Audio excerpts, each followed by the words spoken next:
Hold on.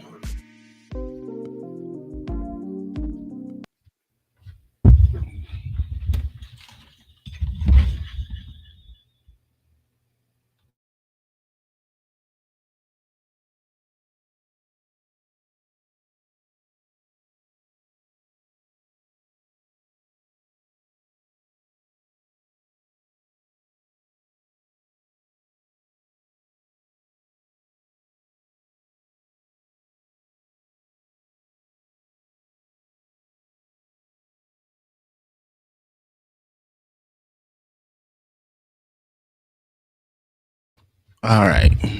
I can actually hear myself now without a damn echo. Ah, what is going on? What is going on? What up, Callie? What's up, Mama? OG Do Dirty. Uh, Black Thoughts is already in here. That's awesome. Ron, what's up? BM. Ooh, I don't know who Jeff is, but hey, nice to see you, good sir. B Rad, of course. What is going on with you guys? I don't know if y'all was just tuned in. If y'all was just tuned in to what the hell was going on other people's shit. But oh my Jesus. Man, I woke up to people yelling and shit. This is crazy. This is motherfucking crazy. It was so bad I had to take my head down for this. I mean, not head, take my hair down. Jesus Christ. Jesus Christ. Jesus. Hey, these black people always late. I even pushed it back a whole hour. And these jigaboos still late to the party. These jigaboos are still late to the party. But anyway, what's going on with y'all guys? Um, Roz girl, I'm gonna need you to stop arguing with people. That shit, that shit was on level 20. That shit was on level 20. Holy shit.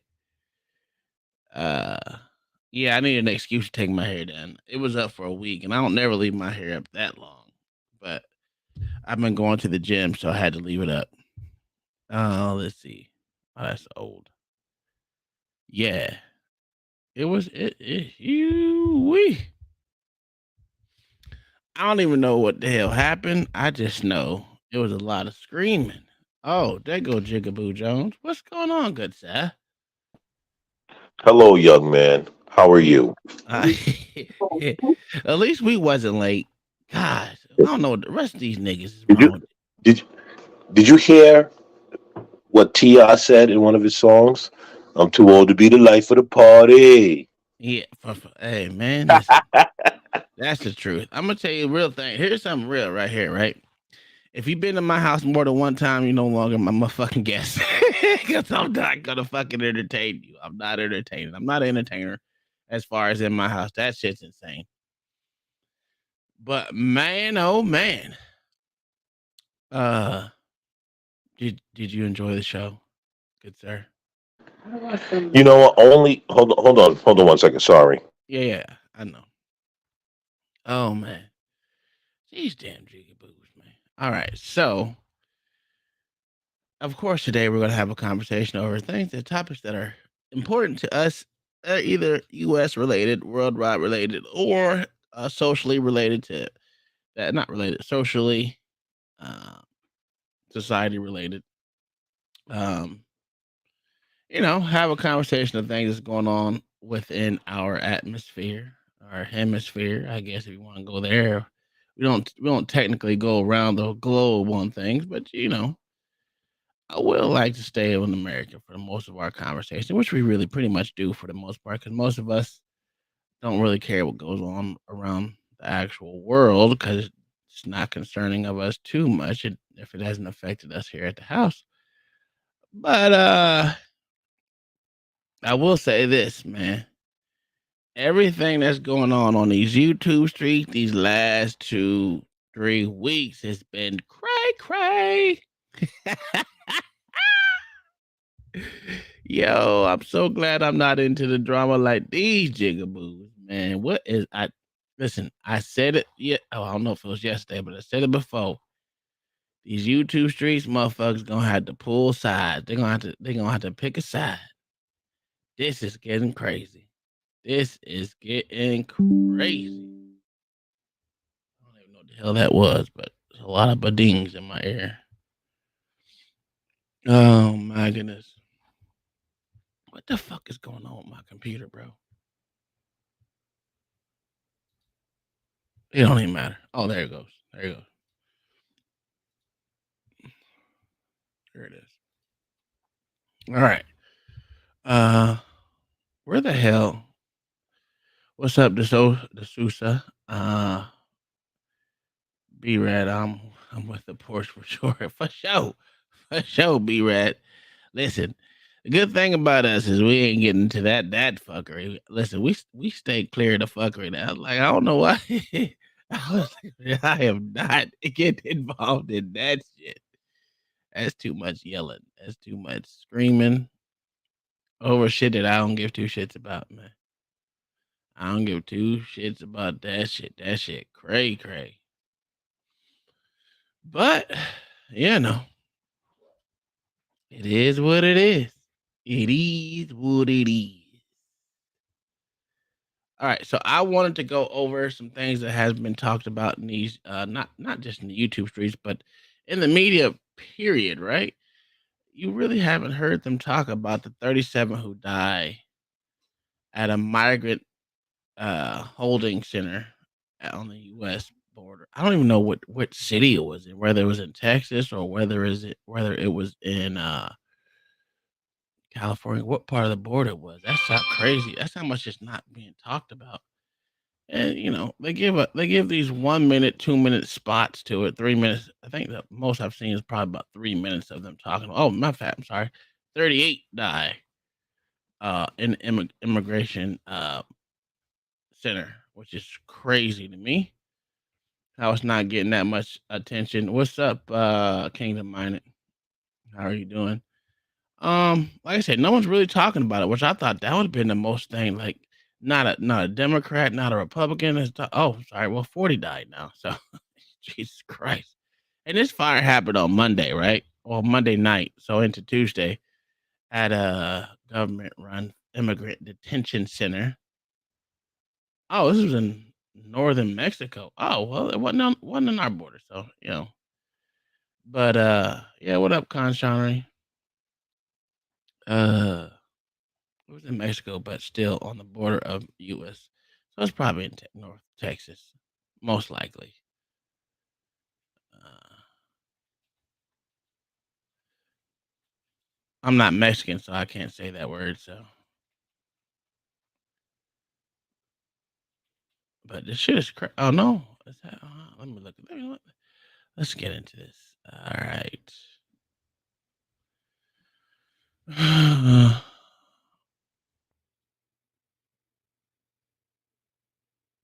They're supposed to be making an arrest in it. Yes, across from El Paso, Texas. So I could have thought in Texas. So a fire in a dormitory at a Mexican immigration detention center near the U.S. border left more than 3 dozen migrants dead. A government agency said. Why is it go? This is fucking local news, right? A government agency said Tuesday, not a government agent, but a government agency said Tuesday in one of the deadliest incidents ever in an immigration lockup in the country. Mm, mm, mm, mm, mm. Yeah.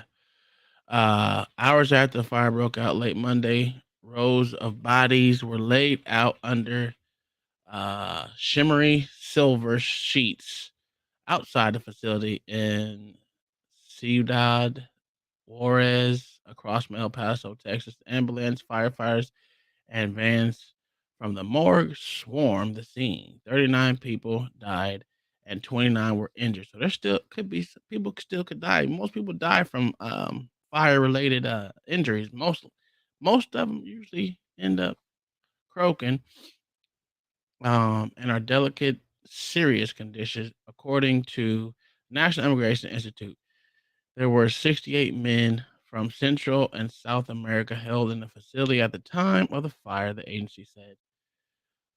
It was the deadliest incident inside Mexican immigration facility in recent memory. Authorities are investigating the cause of the fire, and the governmental National Human Rights Commission had been called in to help the migrants.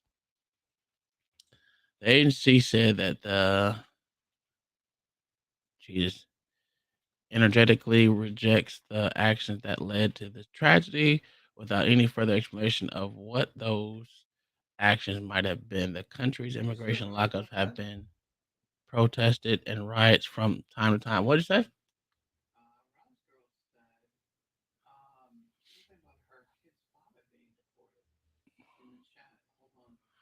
All right, the country's immigrant. Okay. Mostly Venezuelans immigrants rioted inside the immigration center in Tijuana in October that had to be controlled by the police and National Guard groups. In November, dozens of migrants rioted in Mexico's largest detention center in the southern city of Tapachula, near border with Guatemala. No one died in either incident. Hmm. So that was the actual read from there. But there's actually videos of this. Hold on, let me see. See if I can. Nope. Trying to still. You know what?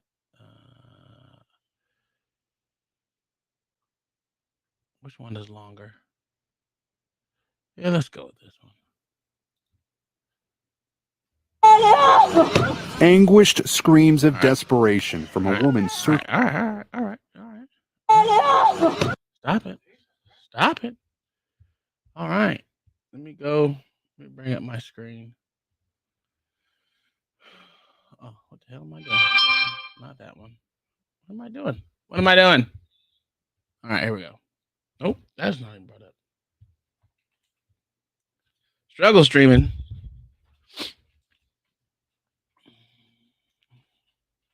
Okay. Not now. All right. Let's bring this up. All right.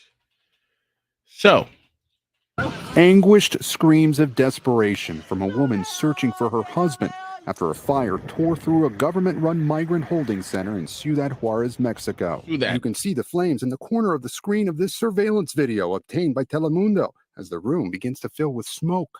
Tonight, at least 39 people are dead, another 29 seriously injured at hospitals. They're mainly from Central America and Venezuela. Que perdieron la vida. Mexico's president says some of the migrants put small mattresses at the door of the facility and set them on fire in protest once they found out they'd be deported. But the blaze, he says, raged out of control. Relatives now saying some of the migrants had been rounded up from the streets of Juarez shortly before the fire, and that the men had been kept in cells while women and children had been released. Don't treat us like animals, this woman says. It's right before dawn, and the conditions here are miserable. We visited Juarez last year as huge groups of migrants tried to cross into the U.S. Just weeks ago, another stormed the International Bridge in neighboring El Paso, Texas. Today, on Capitol Hill, the Homeland Security Secretary was pressed about his Border Patrol chief's recent acknowledgement that the U.S. did not have operational control of the southern border. We are intensely focused on securing the border. This year is already on pace to surpass last year's record number of illegal border crossings. After that fire, the Mexican government now says it will pay for the injured migrants' medical bills. Jesus Christ. Thanks for watching our... Nope, don't want to hear you. Anywho, so if that's not big known, I understand. It happened in Mexico. All right. But it was south of El Paso. It was just right across the street. Here's the problem with that, right? Here's the problem with that. If the Biden administration wouldn't have literally invited all these other countries to send their immigrants up their illegal immigrants up this way, they wouldn't have these problems with immigration in Mexico, because Mexico cannot hold everyone again. And now that the Biden administration has been slowly deporting people because they don't want it to be seen as them being the deporter in chief again, like Obama said, because we don't have any place for this, and all the money that we are over $30 trillion in debt, over $30 trillion in debt. Where is that money coming from? Right, and we continuously keep giving billions and billions and billions to Ukraine. We're giving them all of our ammo. We're giving them all of our crap to these sorry sacks of shit to fight a war that has nothing to do with us, right? Over a territory skirmish that who gives a shit about, because it has nothing to do with the U.S. Instead of getting this border under control, we just continue to spend money. I'm not surprised the mainstream news isn't covering it. Yeah, hell, they unilaterally cut out Joe Biden's cracking jokes while talking about the shooting at the Christian school. That was insane. And I thought I had the video, but I don't have the video. That to me was one of the biggest blunders that is not being spoken about, because that was crazy. And for all you people who voted for this sack of shit, this man laughed at kids and other people dying in a mass shooting. This is crazy. Yes, we know about that. Yeah, that about the what is it called? Jesus Christ, the Afghanistan people that were killed, the 6 soldiers, where he kept repeatedly checking his clock. It's just downright sickening how he shows that he don't give a fuck about what goes on in this country. Was it 13? Yeah, it was 13. I said 6. Jesus Christ, Jesus Christ. YouTube is JQ. YouTube is lit. Yeah, it's woo. Woo, what's good, Dubwood? How you doing, brother? Biden is evil. He's beyond evil. Jesus. Oh, wow. Look at this degenerate. Sir, why are you late, sir? Oh, yeah, he did say that.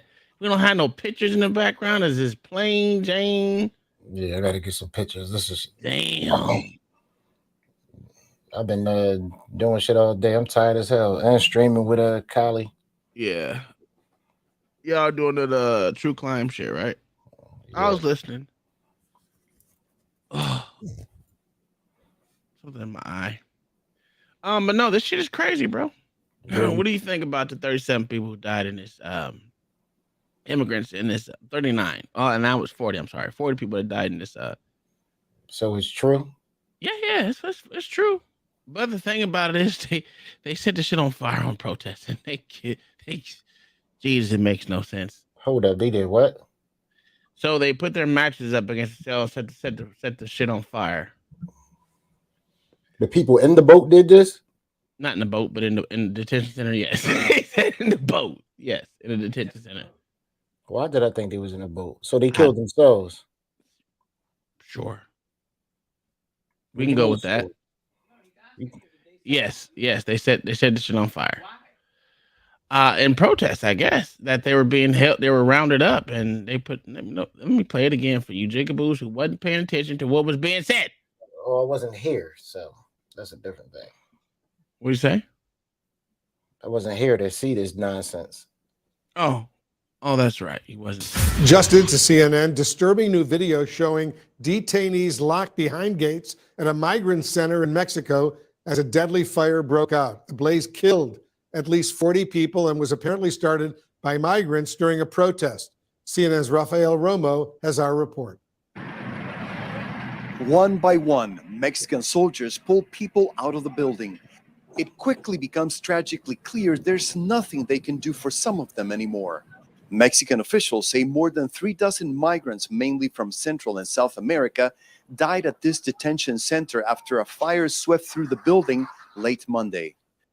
Surveillance video from inside the detention center obtained by CNN shows how quickly the flames spread throughout the holding area after inmates set so this didn't happen on in the fire. US. It also appears to show that those detained were behind bars with the gate locked. Quiero informar algo muy lamentable, muy triste. Calling the fire regrettable and sad, Mexican President Andrés Manuel López Obrador said the fire started Monday at 9:30 in the evening. Hours before, officials say 71 migrants living on the streets of Ciudad Juárez had been taken to the shelter. Esto tuvo que ver. The president added that the fire started after the migrants found out they were going to The be shelter that deported. looks like kids As a in protest, cages. the president Oh, said okay. the migrants put mattresses from the shelter against its door and set them on fire. They never imagined this was going to cause this terrible accident, he said. As first responders tried to save victims at the shelter, family members desperately tried to get any news from their loved ones outside the building. They're not telling us anything, this woman said. A relative of yours may die and they don't tell you anything at all. We've seen they've been pulling people out and we have no idea if they're alive or not, this man said. Ambulances have left one after the other and we know nothing and they give us no information. Located across the border from El Paso, Texas, Ciudad Juárez is a transit point where many immigrants from different parts of the world arrive daily, hoping to cross the Rio Grande to seek asylum in the United States. As it has been the case with other border towns in Mexico, there have been multiple riots and tense situations in the last few years due to the fact that there aren't enough shelters that can accommodate all of these migrants, and many end up living on the streets. Through a statement, the Guatemalan government says 28 of its citizens were among the dead. Irregular migration, the statement said, carries with it a number of risks that have once again become evident. Rafael Romo, CNN, Atlanta. All right. So there was that. So that was a different video, but I mean, it's still informative. So can I ask a question? They called that a shelter. Yes. You ever seen a shelter with bars that look just like a prison? Well, Is it is America. I mean, it is Mexico, right? I mean, to me that looks a lot like kids in cages that everyone is butthurt about. Yeah. I mean, I'm just asking. I don't know, but it just looks like kids in cages. Well, the thing about it was there was no kids in the cages, right? But it did look like that. But this was on the Mexican side where it was only men, grown ass men, that was in that lockup facility. It was a woman speaking. Yeah, so the woman, that she was outside, but she wasn't in there. It was right. only men in that facility. Okay. That was a grown ass man's facility that were going to be deported because they were rounded up the night before for sleeping on the streets. Okay, then I stand corrected. No problem. Okay. But here's the problem.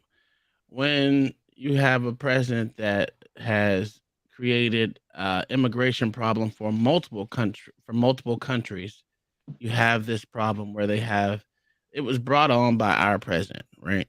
Because they're all trying to get over here and wait for asylum here in America, or they were going to cross illegally from the shelter. There are shelters that were old armories set up like a prison. Crazy. Have you ever heard of the Essex lorry deaths? No. 39 illegal Asians trying to get into the United Kingdom were in the back of a lorry, aka a truck, paid Irish smugglers to get in, but they had their oxygen cut off. So the Irishman got to Essex, opened the back door, and there's 39 dead Vietnamese people in the back of that lorry. And the police came over and they never seen anything like it. 39 dead people. Yeah, it rung a bell when I was hearing about this, but it looks like they've done that to themselves, no? Yeah, they did do that to themselves. So there were 73 grown ass men there that in protest set their mattresses on fire, which makes no sense if they're behind. What do they expect? Bars. What do they expect them to open the gates. That's probably what happened. They expect them to open the gates to let them out. But what they fail to realize that Mexico doesn't care about people's human rights. No, not the Mexican. But hell, America doesn't even care about people's fucking human rights for the most part. Because they damn sure didn't care about them Haitians. They got them motherfuckers up out of there real quick. I thought white people love Haitians, LA. I thought you said the white folk love the Haitian ladies. Yeah, but they was all Haitian men. still Haitian now, but I don't like either of them, to be honest. Forgive me. But yeah, that lorry death thing, if you look at that, it's insane because they were all texting their family. They were saying, I can't breathe and stuff like that. And then the police just open up the back of this truck. There's 39 dead people just slumped. It's mad. So I feel more sad for them than I do these people setting fire to themselves. They're a bunch of flipping idiots. Well, sure. Like I said, I think they expected him to open the gates and let them out, but that didn't happen. They let them motherfuckers burn. He said don't get a dementia patient credit for that. Well, the reason I say that it's not just him. It's him and his whole cabinet. That's why I said Biden administration. All of them motherfuckers together caused this influx of fuckery from multiple countries, not just Mexican and not just American borders. Because once you invite all these motherfuckers up there, not only did they do it, they have these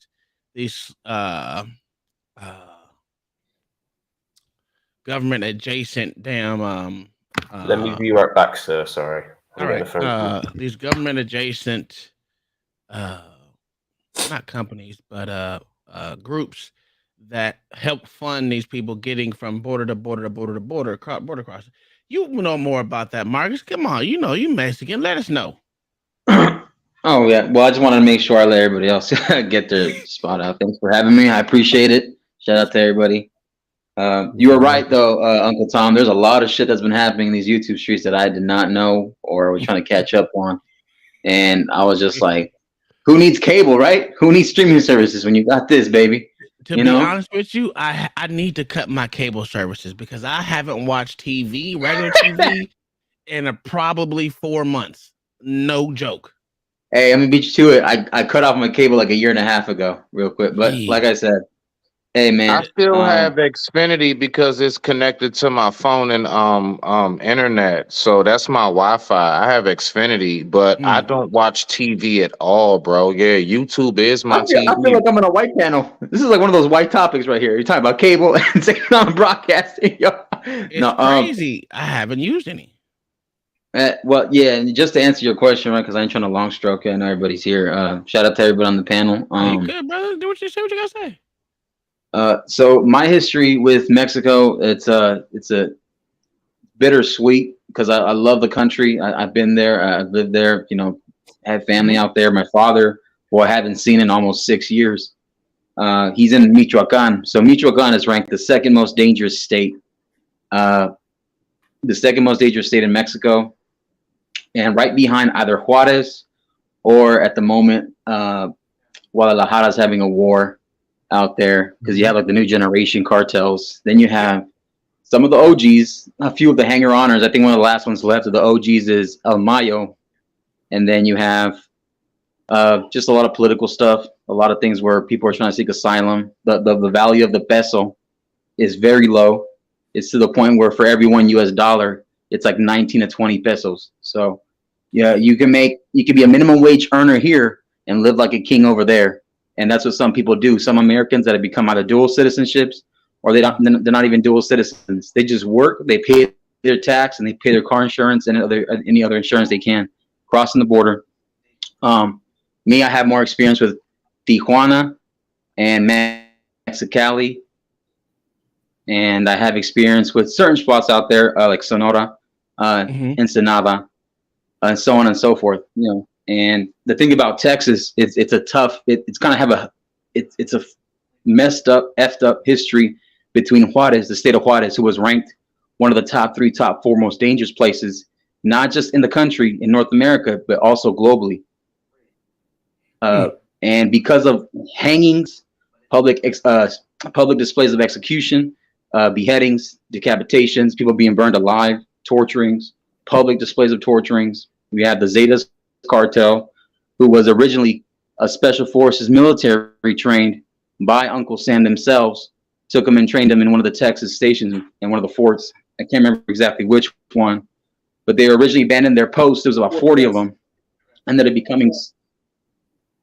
Excuse me. Fort Bliss. Yeah, there you go. Thank you. Shout out to Black Suit of Fire. He does his facts. And then that happens, and then clearly a lot of corruption has happened, and a lot of things have happened where people being smuggled, organs being smuggled, children being smuggled. It could be human trafficking. It could be man, woman, child. It doesn't matter. You have the coyotes, who they get paid 10 grand. They're asking for an upfront fee for 8 grand. Some of these coyotes get contracted within the cartel. Some of them are the cartels. And then you have politicians involved. You have local police, judicial, federal. You've had some DEA agents who have been, at the moment, some have been convicted, others allegedly, others incarcerated. You have Border Patrol, you have Customs, you have, and the COs, all involved at some point. For some, not everyone, but there are some that have been compromised. Others because they've been coerced, been threatened. The whole policy. You guys have probably watched Narcos, and they kind of took it from the original cartels, which was plata or plomo. Take the silver or take the lead, take the bullet. And a lot of times they're forced to because out of necessity for money and are threat because their families will be executed, tortured, taken hostage. I had a family member myself who was taken hostage by one of the cartels. Before he managed to escape because they were starving him. He able to slip out of the handcuffs and out of the where they had him confined to, ran away. And then, he survived. So they seeked asylum in the U.S. Then I have I have family that's in law enforcement, myself, who was, involved in the military, but also government contracting after I got out. It's a lot of stuff. And there's a reason why individuals take the chance to cross and walk the mountains. The father and the son who they caught on camera, I think around the time that Trump was president, it was made like national news where they found his body floating with his child. Anybody who remembers that image. And obviously building the wall. I want to tell you guys a little inside joke. When Trump was going to make his wall of make America great again, Tijuana took a little idea from them and said, let's make Tijuana great again hats and merchandise. So that's what they did. So they made TJ great again. And there's actually a decent support system for Trump in Mexico, just like there's a decent amount of people that don't like him. So that kind of goes with that. When it comes to what I hear about this is nothing new. It's happened. It's been happening lately, even more. And it'll never change because the economic collapse, and it happened even back then in the 90s and the 80s. Usually when there was a president that won in the 80s, late 80s, anybody who knows him knows what I'm talking about. And he just devalued everything. He even screwed over his buddies over the Mexican embassy, the Mexican politicians, all that kind of stuff, and changed the way and the paid for money, railroad system, telecoms, all that kind of stuff. He took away people's farms and made them into private corporations so they can make more money. Devalued the peso. Mexican president? That was the Mexican president in the late 80s. His name is Salinas de Gortari. So Salinas de Gortari was actually shipped over, funded by the Gulf Cartel, who his father was friends with the head of the capo of the Gulf Cartel. Took him to Harvard School, educated in the States, pumped him up, made him into Harvard politics and law and stuff like that. Ended up becoming that was like what we did with Afghanistan president. Sounds like Fidel. Yep. Sounds like my goodness, Gaddafi. Sounds like my goodness, what's his name from the Congo? Don't get me lying. I don't know any names. I can't remember his name right now. Who they murdered and put in a steel drum and melted him in acid. Who else? Sounds like what they did in Liberia, CIA. Yeah. Sounds like what they did with in Afghanistan. Remember, he left with all the money. Yeah, this is what America does. Governments do to smaller governments all the time, and it's just the cartels just took a page out of their lord and masters, the CIA. So this is listen, man. This is sad, absolutely, and a loss of life is always sad. But I'll tell you, they're going to find a way to blame Trump for this. And they're going to find a way to blame Republicans for this. And it doesn't matter either way in terms of what party is to blame. But the major thing is here, we need to find a way to shine the light on this inept old fart that we have in office right now, who laughs at the deaths of children, talking about I came down here for chocolate chip ice cream. I mean, Yeah, how I was gonna play detached that next. can you get? How more, I lived in El Paso for 4 years and even worked the border when they needed extra patrol. And I'll tell you, it's wide open, man. There's just no way, especially the people who own farms on the border. There's no way for you to stop anybody from coming in. We don't pay enough, and we don't have enough people. And Mexico, for all it's worth, doesn't do its job because, like, I don't know if you said it. I don't know if you said it, but it's definitely not Mexicans coming over here. It's everybody else. Yeah, it's every other. What is it? Almost 147 different people from different Yes, countries. and not even It's not even just the southern yeah, countries. It's from all different over countries the across the world, world. Yeah, yeah. all over the world. You Which you is got making Chinese. which is making it hard for at least the Mexican government to contain because it's being invited by shitbag offices. Well, the Yeah, whole shitbag administration. So it's insane. Old shitty jeans himself, man. It's Mm-hmm. just it never ends. All I'm saying, and the main thing that the mainstream media wants to care about right now is an indictment. That's what they care about. Yeah, that indictment was stupid. They care about an indictment. They didn't even give the reason for the indictment. They just said we're indicting him on this. They didn't even give the reason yet, which is No. I kind of wanted to add on a little bit to Black Suit of Fire. I didn't mean to cut you off, bro. My bad. No, it's on you, man. I cut you off. I apologize. I think it's funny how they want to automatically blame Trump. And first of all, like I said in the private chat, I'm a fan of Trump. I find that shit hilarious. I find it comical.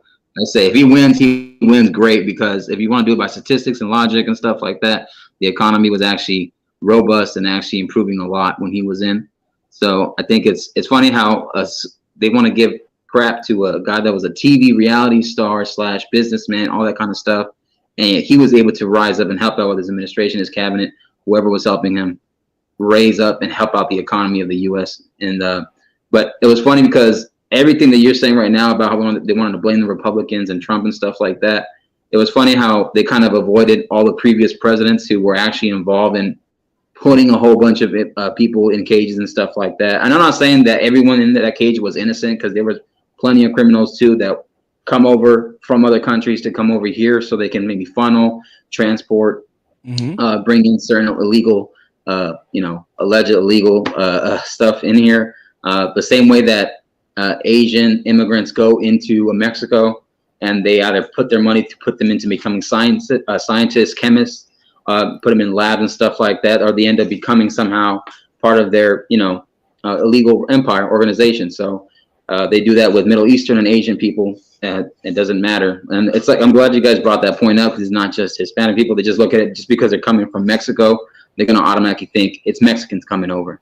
Yeah. But it's actually people, other immigrants from other countries going to live in Mexico, and then sometimes commuting or being trained, and then they go and they get funneled and they get funded to go to schools by these cartels as well. Yep. And there are plenty of sleeper cells from terrorist organizations who currently are housed in places like Mexico. I heard you mention I always mispronounce that name. Guadalajara. Guadalajara. Yeah, thank you. Guadalajara. Thank you. Also, Juarez. I'm just so tired of it. I'm tired of it. I'm tired of the blame game. I'm tired of them not owning their shit. It's just, when are we gonna learn? Dude, we haven't had enough pain. We want more pain. I said it. More. They ain't ready yet. They ain't ready, man. Hey, look, we have. So, like you said that they were upset that a reality TV star rose to prominence and became the president of a country, But then when Ukraine does it, he's brave. right? That's a brave man, you know, that the CIA propped up. He was a television TV star / comedian. Some say homosexual. And then here he is. you hear LA in the back. Oh my god. Put up Oh on that. my god. He's so sour. Why you so sour, LA? We sick of your ass. Because blacks always got to find a way to put that into a story. What, 99% the of the homosexual? story. Yes, sir. Every time. Yeah, doggone right. It's too many damn of them. Doggone it, with voices. So somebody gonna have to, you know, somebody gonna have to say something. Why not me? And I'm just tired of it, man. That's all. Hold on, wait a All minute. right, go ahead, Blacks. Did you just blacks? Did you just call them those people? Who? Did you just say that? Yeah, I sure did.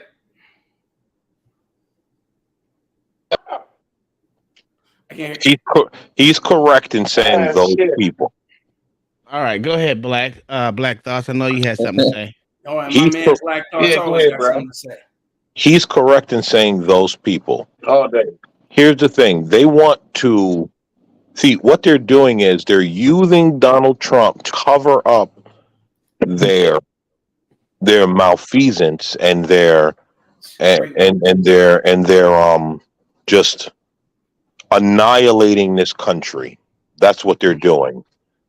And what happens is the reason why, see, when you guys say the people haven't had enough pain, what you don't understand, well, I'm not going to say what you don't understand. You guys do understand that the reason why it seems that way is because they have made the people believe that they are part of what the rich elite, what America wants. And so America wants all of this. What they don't understand is this is just rich elite making the American people feel like, oh, the rich are with us. They don't understand what's going on behind the scenes. Mm-hmm. And so that's why you have so many poor people going along with it. Because they think that they are educated and they are going along with the club of educated people that knows what's best. That is what's happening. Can I ask a question? All right, let me play Can this I ask a video real question? quick before you go. So this is my question ahead. here. All right.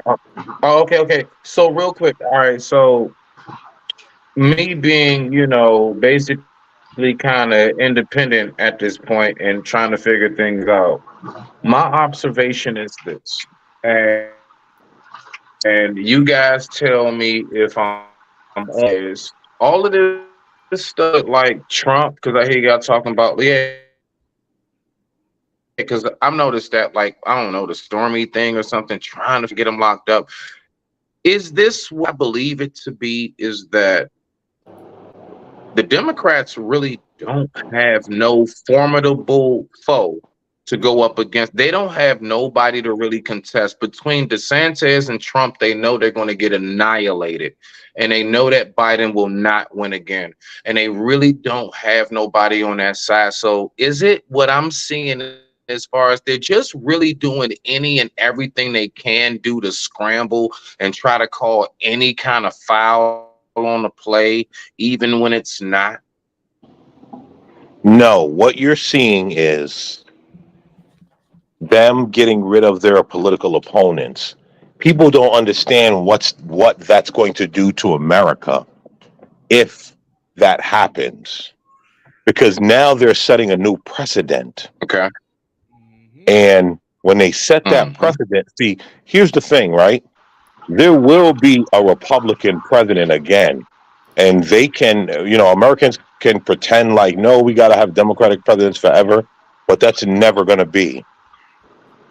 They're setting a new precedent. Can I ask a question real quick, Michael? Yes, sir. Wasn't this a grand jury indictment? Yes, brought by it's all political theater, actually, Hold on. if you really want to get down to isn't it. But yes, it was a grand jury indictment. but isn't the grand jury made up of regular citizens? No. Did you hear? No, Yes, it is. not No, hold on, hold necessarily. on. No, No, I can tell you why. I can tell you why if you want me to tell you. go ahead. Is where was it done at? New York. Is New York a Democrat or Republican, please? Democrat. Manhattan. So Manhattan, if it yeah. was all so if it was all Democrats, do you think it was going to be do you think it was going to be a fair grand jury? Regular jury trial. I mean, I'm just saying. See, hold on. LA, I get where you're going, but let's say this. A grand jury is regular people, correct? That's what you're saying, Yeah, sir? I'm not sure who said that. it was Black Black Sheep. sheep. I agree with it. Okay, Black Sheep, go ahead. Isn't it made up of regular people? Go ahead. Yeah. I'm just trying to Okay, trying to so understand where you're. I'm just trying to understand where you're coming from. if you listen to what I said, How is it a so if you, conspiracy? All right, just go ahead. You good? You got it. so if you listen to what I said before, I said they've made regular people feel like they are part of some elite class. So these regular people will go against Trump and they will go against their best interests because they feel like they're part of some educated class of people that know better and they are voting and doing things in the interest of what's better for America. But aren't you doing the same thing? Because what's best for them? What you're saying is what you think is best for them, right?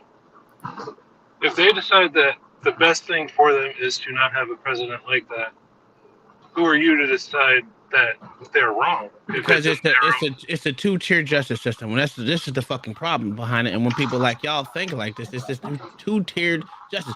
We have there's so much evidence that other motherfuckers that did worse shit out there, but they're not even bringing that shit to fucking trial yet. They're not even trying to bring it to trial. And it's ridiculous that we even think that, him actually fucking paying a bitch to shut up, to sign an NDA or whatever else is actually so illegal that these other motherfuckers who got rid of the emails that did a whole bunch of other shit that has been founded to be true, they didn't even try to bring them up on charges. Matter We of got fact, they people gave them a sleeping fucking with pass. spies. We got people paying. Come on now, stop acting like it's not a two-tier justice system. And Hillary, We have people having sex with spies from China, our enemy. We have people paying for dossiers, which is directly illegal and was proven. We have people who like to sniff children's hair and also have proven that their think tank was engaged. he actually took showers. He actually took showers with his daughter. So you really want to say that because that came out of her diaries as well. So point that we're making is I'm really on life, I swear. We don't care for bitch Bruh. McConnell. That's a rhino. And just like Lindsay Lindsey Graham. Okay. The thing is, no one is saying people can't be taken to task, and no one is saying that people's opinions can't matter. But when you directly obstruct justice, which is what they're doing, okay, then we have a problem because the other side can never be heard. We hear everyone on the opposite side of us all the time. We're not Republicans here. Let's just make that clear. None of us on this panel are Republicans, but we see the fruit for the trees. Everyone who is in opposition to the Democratic Party and their cohort, which is leftists vis-a-vis Antifa, Black Lives Matter, etc., are shut down summarily. Okay, and they purport that they engage in fair and even politics. They do not. So we are just recognizing it for what it is, and what it is all-out war. Hillary was found guilty of using campaign funds to fund things that had nothing to do with the campaign and got a fine.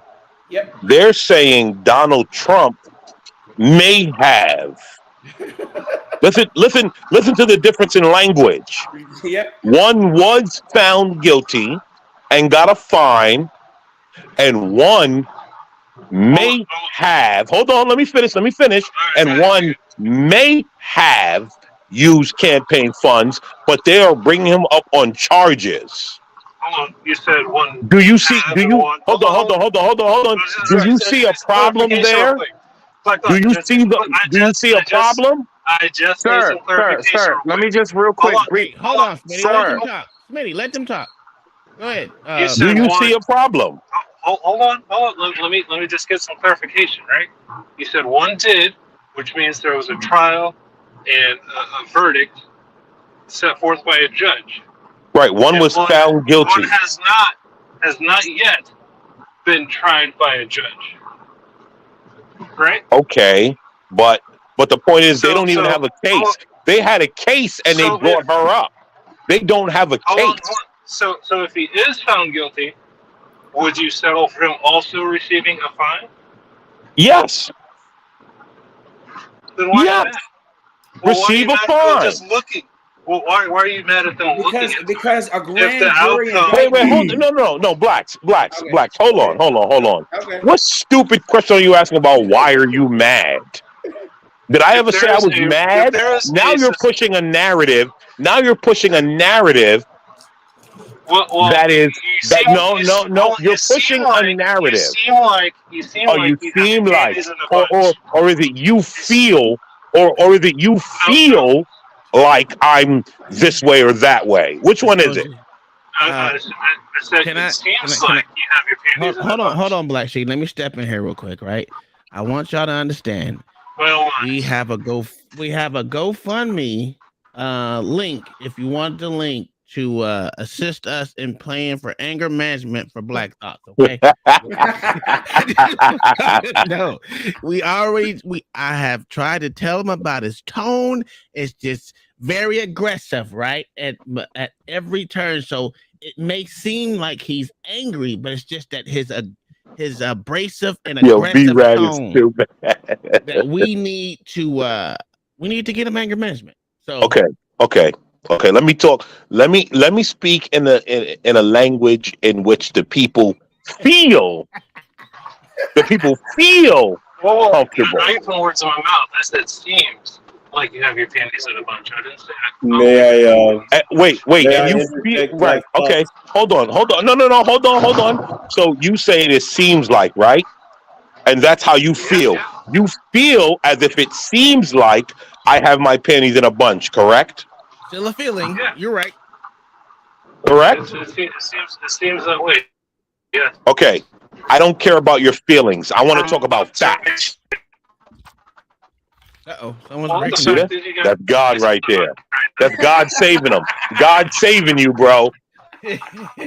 God saving you. All right, hold on. Before anyone else interjects, I'm gonna play this video and then I'm gonna turn over to anyone else. Well, any one of the blacks that are supposed to be up here, which is Jigaboo Jones that's hidden, Black Thoughts, and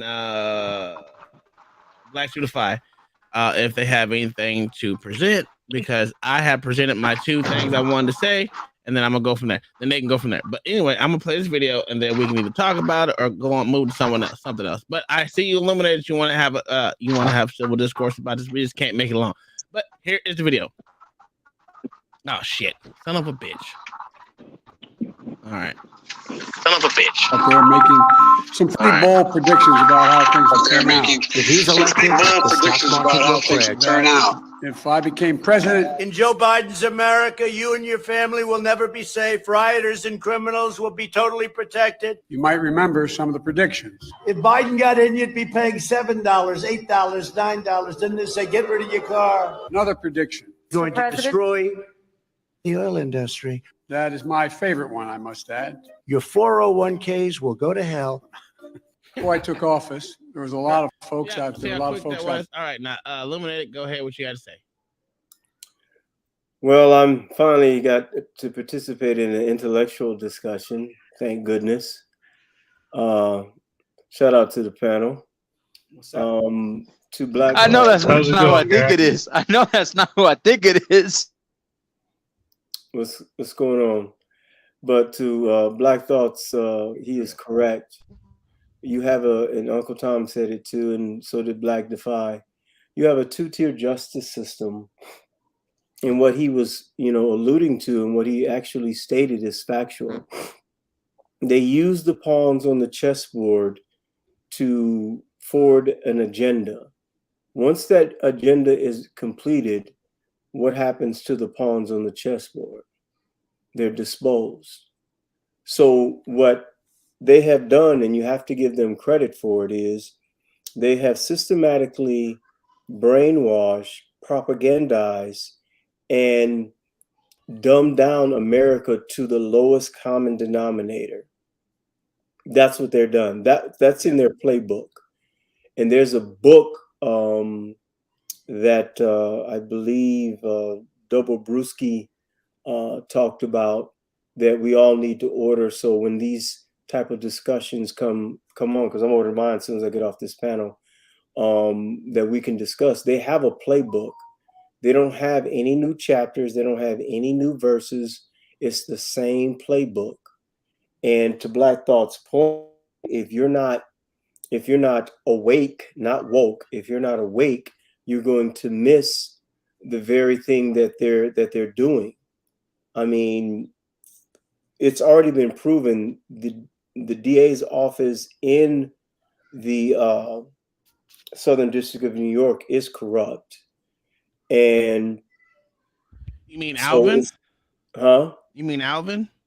Well, no, I'm just saying it's in chaos because here's the problem with what they're doing. From what I've heard legal analysts talk about, the thing is, there's been two other agencies that have investigated this, and they found nothing. They found nothing at all. Plus, the statutory limitation is gone. Up, been gone. So that's why we like this is what I was talking about, that that's a two-tier justice system. If the actual oh Jesus Christ, I'm brain fart. God damn. Check this out. I'll help you out. If the time has been elapsed, then hell, why is it why are you bringing it up now? That's bullshit. There's a couple of the attorneys that just to piss you off, that Uncle Tom. actually, It don't piss me off. It is what it is. Because here's my thing. It doesn't happen. It's not happening to me personally. It's not happening to me personally. So I don't Oh, you angry black niggas! I swear. I swear. Let's get this nigga up out of here. So here's the thing, though, Uncle Tom. The FBI had Hunter Biden's laptop back in 2019 with all that evidence. And you talk about. I get that. I hear that, but what I'm saying is, you talk about quid pro quo and all the I call them the Biden crime family. But here's the problem with that, right? You just said 2019, right? If they had it since they had it in the early portions of 2019, and that was when it was Trump's DOJ. Why is it that underneath his time he couldn't get that DOJ fixed? That's my problem with him. He kept stupid ass Ray in there, so that's his fucking problem. So you mean learning curve. That's why. Learning curve. Yeah, learning curve. Okay, listen, all right. He listened to some He listened to some deliberate idiots. These guys said, you know what, we'll advise you, and we advise that you keep. His first instinct was to fire him, but then he listened to his advisors, and then he allowed them to stay. And here we are reaping the shitty benefits of it. Yeah. And again, he was the arbiter of his own demise by relinquishing the reins and allowing his administrators. And that's what I said from the get-go. Yeah, and his advisors to make the decisions on his behalf. But when he was making his own decisions, he was winning. He was winning. He was quarterbacking it, and people didn't like that, of course. You shouldn't be doing that. You don't have the experience. That is directly from their playbook. They always say that. All these career politicians never have anything other than that to say whenever there's a freshman in office in any capacity. They always say, well, I've been doing this for 25 years. I've been doing this for 35 years. And then you look at their body of work, they have none.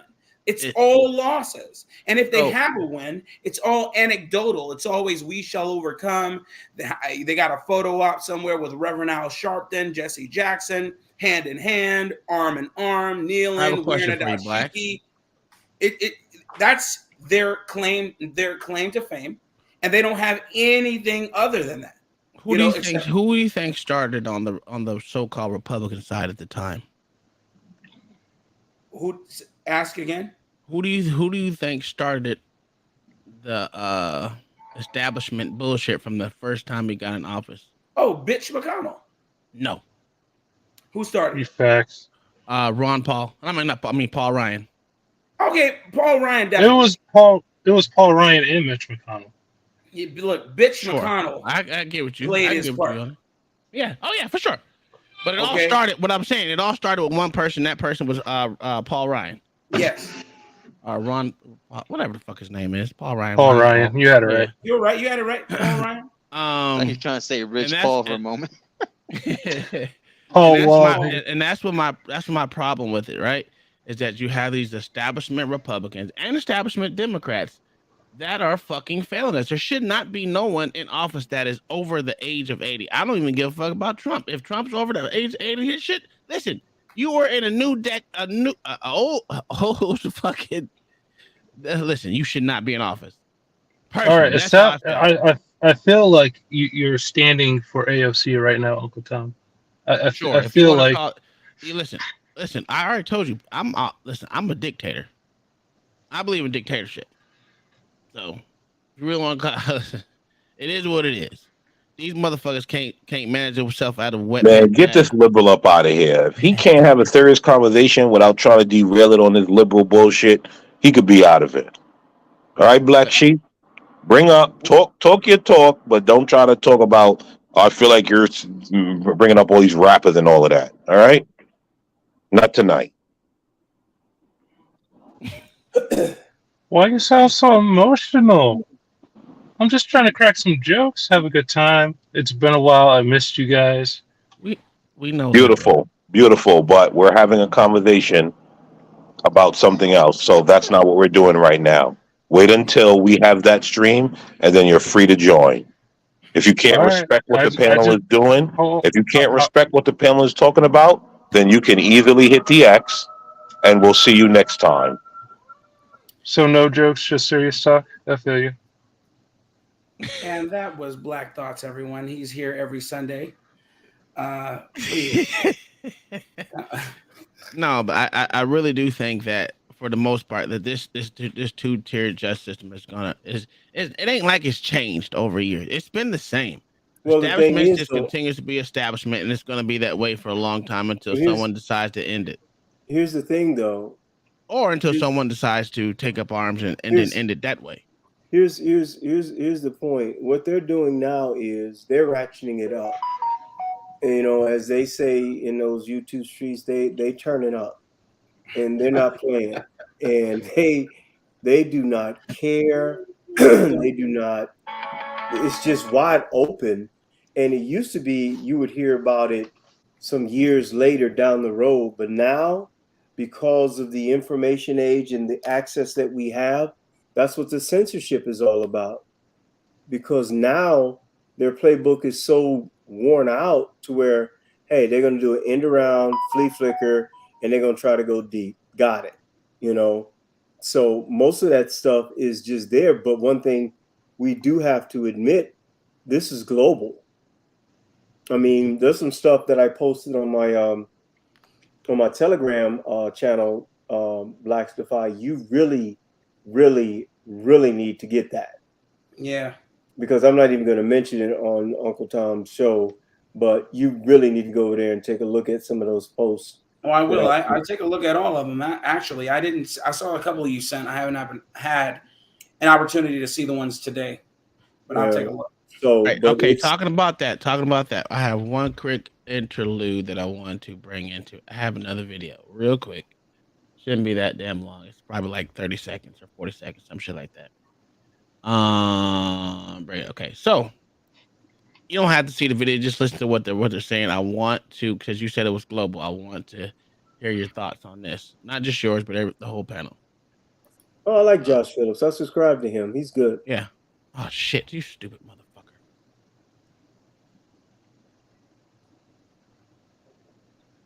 Say what you need to say. Russia in accordance with international law.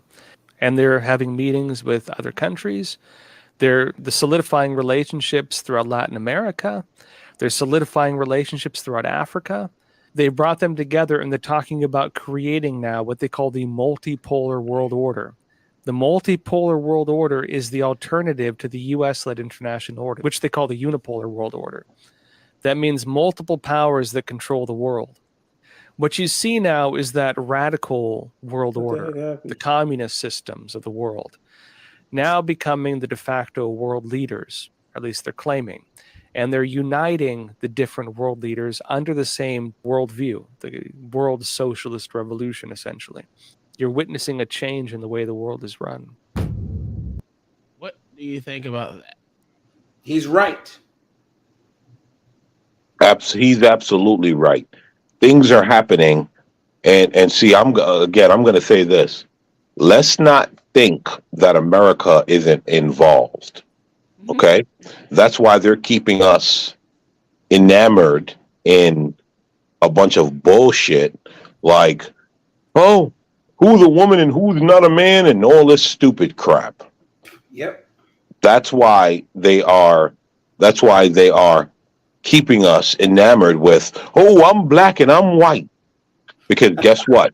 This is not a black and white issue. This is a class issue. And many Americans don't understand that. Because when you look at China and when you look at Russia, they do class things. Mm-hmm. And some of those Arab countries, they also traffic in class warfare. Ain't that the truth? And so as we sit here and argue about, oh, man, somebody said something and my feelings are hurt. Oh, who's a man in the woman's restroom? Oh, all of this stupid shit. They are actually making moves. And do not think for one moment that America is not at that table. Look at that immigrant Kamala Harris. I still don't get how she's not in jail for Right? the stuff she did. Right? That immigrant went to Africa telling the Africans who don't want anything to do with this LGBTQ agenda. Y'all got to be a part of it because this, and that, right? And try to use this whole slavery argument against them to force them to be okay with LGBTQ issues, as if that is some issue that most Americans are concerned with, or most countries are concerned with, for that matter. The only countries trying to make that a top priority is the US and Europe. Everyone else does not give a fuck about that because there are so many real other things going on. Well, they don't give a fuck about it because they usually kill them, right? And that's not okay. What are you talking about? What are you talking about? Here you go bringing a dumbass liberal argument in. Oh, they usually kill them. You're trying to bring that argument up. Actually, I think it follows exactly what you just said. Other places aren't distracted by it because they usually dismiss them by killing them. No, they aren't distracted by it. They aren't distracted by it because they are the minority, and other countries don't focus on the minority. What Most Kamala countries did, do. Like Russia is currently killing gay and lesbian people. show me the proof. What Kamala is setting to do is to make that something important on the world stage, and it's not. So when you show me the proof that they're killing them, show me the proof. I don't want to hear what you feel. I want to hear the facts. Put All a right, give me a video in the second. back chat Give me that a second. that I shows the will. facts, not what you feel. Hold on. I will. Give me a second. All right, so here's the facts that I wanted to everyone else. This is the proposed expansion of BRICS. If y'all haven't know who it is, these are the people that have applied are actually a part of BRICS. We got Afghanistan, Algeria, Argentina, Egypt, Indonesia, Iran, Kyrgyzstan, which is one of our allies, Nicaragua, Nigeria, Saudi Arabia, Senegal, damn, Thailand, UAE, which is United Arab Emirates, and there are South Korea have has tried to enter the scope of it as well, has applied for what you call it? Has applied for membership in BRICS. You got also Iraq, Kuwait, That's a direct kick in the mouth. That's what that is. Guinea, Congo, Ecuador, Libya, Nigeria, Saudi Arabia, Venezuela, Bahrain,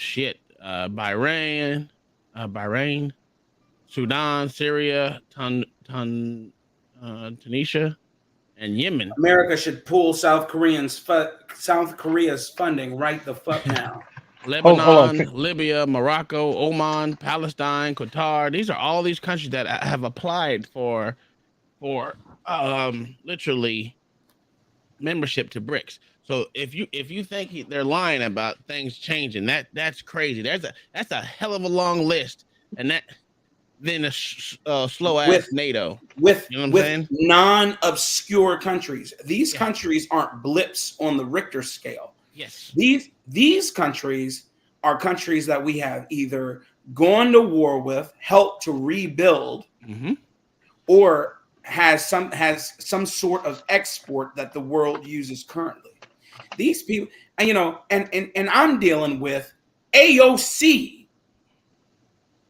I'm dealing with an infantile, sycophantic bastard bitch that we can't get rid of. We're dealing with that.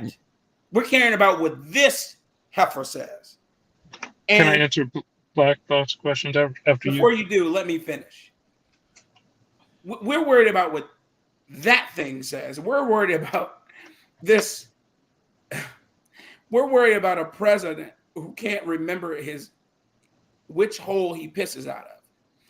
Here we are, and when we have the opposition mounting, and we have no answer for them whatsoever. I can give you one better. I can even show you what it looks like. This is crazy. Look at that. Look at these. Look at that right there. That is what is either proposed or is part of BRICS right now. Let me, if you don't know. So that soon, once they get the rest of this right here in Africa, it's over. Shit. Not even to mention, you see, bro, it's gonna be a fight for a new world order for real, a real fight, and that's how World War III is gonna start. Once they get the rest of these countries into it and apply for fucking membership into this BRICS shit, it's a done deal. It's a done deal. But I digress. My mic. Here's the thing, right?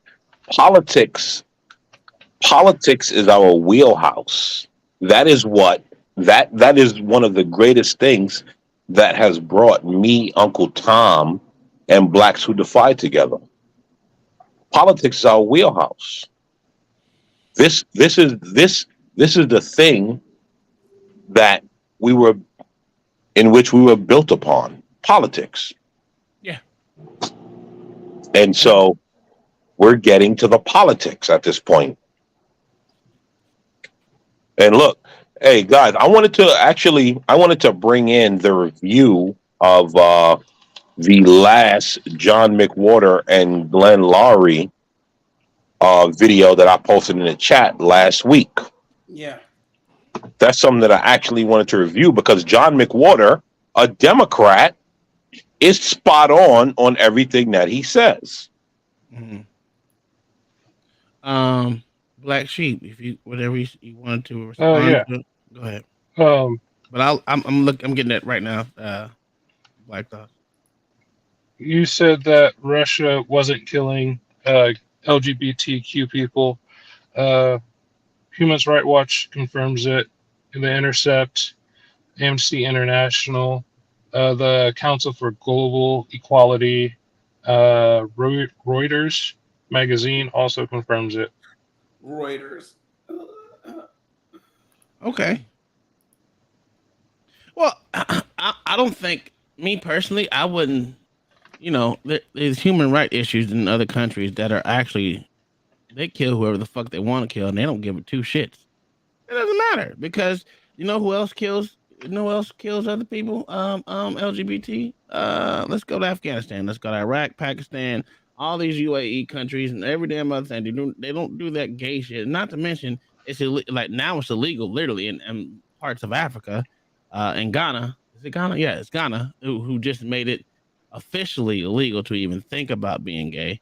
So you know, or be a But part of the LGBT. So do you think we, as the greatest country, should adopt the same views as third world countries?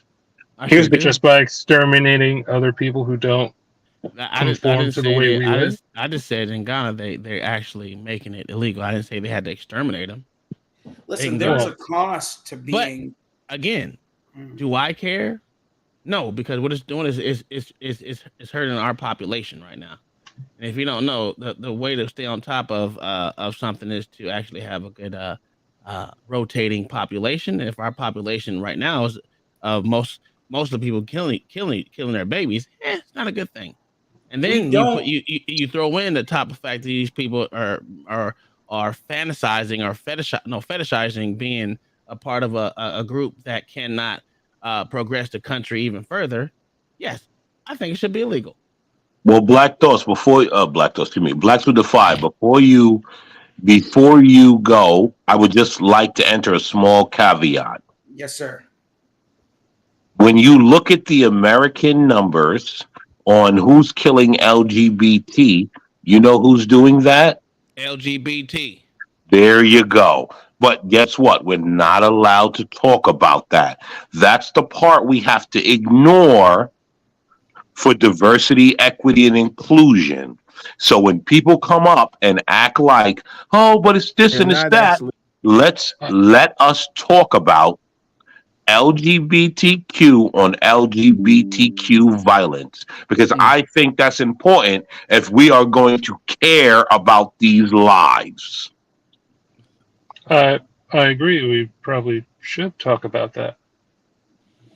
All right. So is this the one, the moral insult of racial equality? Is that what we're only talking about there, Black Thoughts?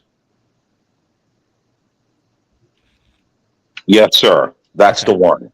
That's a good video. John McWhorter, the Democrat, had lots of great things to say on that. LA, are you asleep over there? No. No, no. Yeah, nigga, you sleep. Yeah, I gotta run, but hey, I love you all. You guys have a good night. Hey, good job. You too. No. Don't run. Your fellow Democrat is going to explain some things to you. You got to listen to your brother Don't in worry, politics. nigga. I'm still listening. God, I just You gotta go. I listen got to your kids and brother shit. in politics. Don't run now. I'm not running. I'm still listening, motherfucker. Damn. All right, fine. Play the fucking video. Look who's triggered now. Listen. Goddamn right, I'm He triggered. sounds angry. But I you're didn't get my angry. unemployment check this week. All right, I'm pissed. You're angry. Why do you sound so angry? Oh my God. You didn't pay my welfare this week, so you know I'm rather perturbed. Okay. They sent it to you. Yeah, they're supposed to send it to me directly, but no, I haven't got it They yet. sent it So to I'm Ukraine. I paid it, but they sent it to Ukraine. Oh my God. Well, I hope they enjoy it. You know, that $5. Facing the existential challenge, they're not taking life seriously in a way. I'm putting words in your mouth now, but this is what I hear, and you're just not going to stand for it. And what I want to ask you is, how do you know it's not true that we're not as smart if we're not doing that well on the tests? Yeah, that's I a mean, legitimate. Yeah, That's you a got the question. that's a You go ahead and legitimate respond. question, and we're going to get in trouble for even discussing it. But anybody who thinks we can't discuss it as being religious and not logical, yeah. How do I know? We're underway here at the Glenn Show. You've tuned in to the Glenn Show. Glenn Lowry here, Brown University, and the Manhattan Institute, where I'm John Paulson, Senior Fellow. The Manhattan Institute sponsors the Glenn Show, and every other week, my guest is John McWhorter. John is at Columbia University, and he writes for the New York Times. So welcome, John. Welcome back. Thank you, Glenn. Good to be here. Congratulations, John, on having appeared, I guess it was Friday before last, as a guest on Bill Maher's program, Real Time with Bill Maher, HBO. I thought you hit it out of the park, John. Thank you. I had fun up there. That's a fun show. It's right. It's it's not academic, but then on the other hand, you are expected to talk about real things, and you've got the pressure of the fact that it's TV and it's not technically live, but it all kind of keeps going, and you've got a live audience there, as you know, and it's kind of over before it begins, and so you've got to get your word in and realize that you only have so much time. You can't go on for a long time, but you don't want to say so little that you haven't made your point. I enjoy that challenge. So yeah, it was a good time. So I wonder, do you rehearse? Do you prepare? I mean, so you had certain, I can't remember them now, but they were so noteworthy at the time, little turns of phrase, little like somebody's as stupid as a box of hair. That was one of yours. A box of hair was the metaphor. It was Trump, But, yeah. Yeah, okay. Yeah, in which case, of course, it's self-evident, but still, it's a pretty good way of putting it. Thank you. No, that was spontaneous, but of course you go up there with 2 or 3 kind of lines that you're prepared to use, because they do tell you what the topics are going to be. But in my experience, when you're talking, most of it is going to be spontaneous. I don't use often the things that I was thinking I was going to use. But yeah, I think about it a little, because you've got to get your word across and concisely. And you can just watch some people on TV or on podcasts who don't quite understand that you can't go on and on and on, that you have to have the economy. So yeah, a little, but some of it to me. Okay. Black Thoughts, do you have any timestamps on anything that you wanted to really talk about, or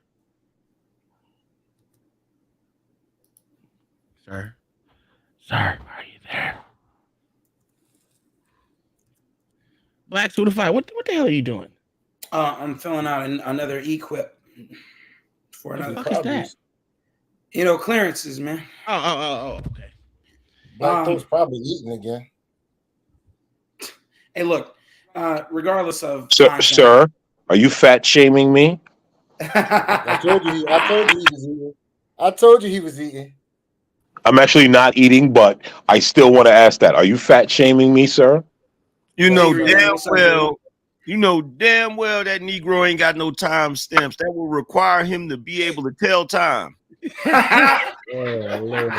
Yo, how did I know Angry Man was going to appear tonight? Listen, Angry Man, fuck you, all right? I was going to say, nah, listen, if you go, Man Peas today. listen, if you facts. Listen, if you go a little bit forward, you'll hear they'll start getting into it. This is like the warm up, but they get into the good conversation. So you got the rigors of it. They actually got their little where he actually I don't know why he does that, but that's weird. He actually tells what he's talking about in his breakdown. So this one is the difference between equality and equity, equality and equity. How do we know that African Americans are just as, I can't read the rest of that, but it's something there. And then the go to the difference between equality and equity. All right, cool. That's easy. Yeah, I like that part. We can do that. I knew Angry Man was gonna pop up tonight. I knew it. Well, these conversations are not talked about, which needs to be, because It is what it is, especially politics, especially everything that's going on in today's world. It never happens until something happens, and when it happens, these motherfuckers want to cry about it. Well, But I wanted to ask you something about the Bill Maher thing, because you got asked a question: what's the difference between equality and equity? And it gave you the occasion to hold forth, I thought, very powerfully. You want to reprise that? Well, what I was trying to get across is that the way we use the term equity these days is it's a fig leaf term, because what people mean by it is we want to make sure that people in this organization, in this body, reflect the demographic proportions of this, that, or the other thing. The idea is that there should not be an underrepresentation, for example, of especially Black people and Latino people. And to the extent that there is, we're going to force the issue. When you say you're for equity, you don't mean that you're just for equality. What you mean is that draconian measures are going to be taken, always involving relaxation of standards, although you may think of it as reconceiving them, but it's always relaxation of standards, with the idea being that true equality must be forced. If there isn't this equality, it must be because of racism, for example, and that therefore special methods are necessary to ensure this equality. Those methods Yes, sir. are about Briefly, good The book. funny thing is Yes, that it is. you really learn about why there's ideological conflict. There are people out there who genuinely think that equity is simply a commitment to, equality, that that's all it is, that it's probably this slightly official term for being committed to equality. And they genuinely don't understand, or they genuinely don't see why anybody would have a problem with changing standards, having quotas, and doing all sorts of things in the name of equality and calling it equity. And so I was just saying that, and this is something that I had thought of before I got up on the set. I hadn't thought very hard about it, but I thought equity is like equality, but with something banged out of it. You get rid of the A and the L, and then you've got this word equity. And there's a certain arrogance, or there's a certain know-nothingness in the way you bang out those words and pretend that equity means the same thing. And the reason is that these people think, and this is my hobby horse, these people think that what they're doing is okay because it's battling white power. Anything that battles white power is inherently okay, short maybe of physical violence. And so you're allowed to completely change standards and do affirmative action in the old token Black style. I think on the show I mentioned, what happened to the conception of token Black? Tokenism is okay under equity because it creates a tableau that reflects what they call equality. It's a very false, as I said on the show, wormy and arrogant social policy. Yeah, it's Okay, stop it right there. I don't know. That's what I was. Okay, so I have a question. So that's a great explanation. Where do you see equity the most? In Black and LGBT communities. Negative.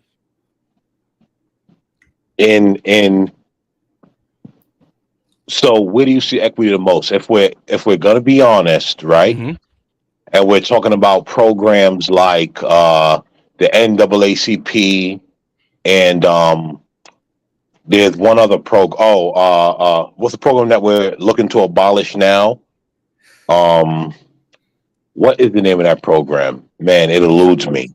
You talking about CRT? Well, No. you can say CRT, but that's not. You see this happening mostly in schools, right? Affirmative action. This is the biggest thing of Affirmative action. Thank you. So, and if you look at it in schools, they're trying to say that being Black, you're automatically at an inferior disposition to white folks off the jump, and we all see that. The Asians are actually the ones who feel it the most because they're getting X'd out because they're always at the top, and they get looked at the least. That's And the then, that's the soft bigotry of low expectations. exactly. Thank you. What they do, you lower the expectations for these jigaboos. So when they get there, like I said, there was a study that we don't believe in grades. Yeah. So that's what I was getting at. So they look at it like this: the most people that were in educational, what is it called? Like for progress, they were being not held back, but in limbo because of their progress. Jesus Christ, I had it in my brain and just left. Fuck. Go ahead. It'll come to me. Yes, but he put that quite eloquently. Yeah. His explanation was spot on. We're that in itself is its own form. I mean, that's true racism in a sense, where your expectations are so low for a group of people that you will always either acquiesce to their downtroddenness. Academic probation. That's what it's called. Jesus Yeah, Christ. go ahead. Now you got your thought. Go ahead. Yeah. I'm sorry. So it was a study that showed that matter of fact, it was done by what's his name? Black, we always talk about him as far as one of the champions of getting rid of this shit.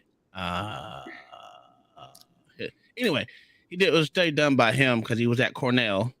And, Sowell, Thomas Sowell. Thomas Sowell, yeah. Thomas Sowell. He did a study that most black students that were there off of affirmative action are on academic probation more than any other goddamn racial group at a 70% clip because of the SATs or the ACTs or however they got there wasn't looked at as hard as it was as the other races, and they're just letting them in just because they're black. And they're on academic probation, and that to me was a study that they is were not pushed scrutinized. forward. Yeah, they're like not everyone else gets scrutinized. Well, see, the Everyone problem else is, is and Thomas Sowell touched on this, and I'm pretty sure they called him a coon for it. Of course. But the problem is, you don't take kids from the inner city where they have poor schooling, and then through affirmative action, put them in a school that has a higher academic performance rate, because you're putting them at a disadvantage. Every time.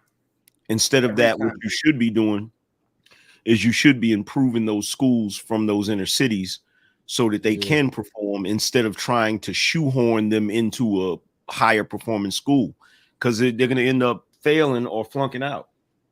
Yep. Every time. And I think they do it on purpose because it happens so often, and yet they keep doing it over and over and over again. It's to the point where it's an evil genius plan that they do. It really is.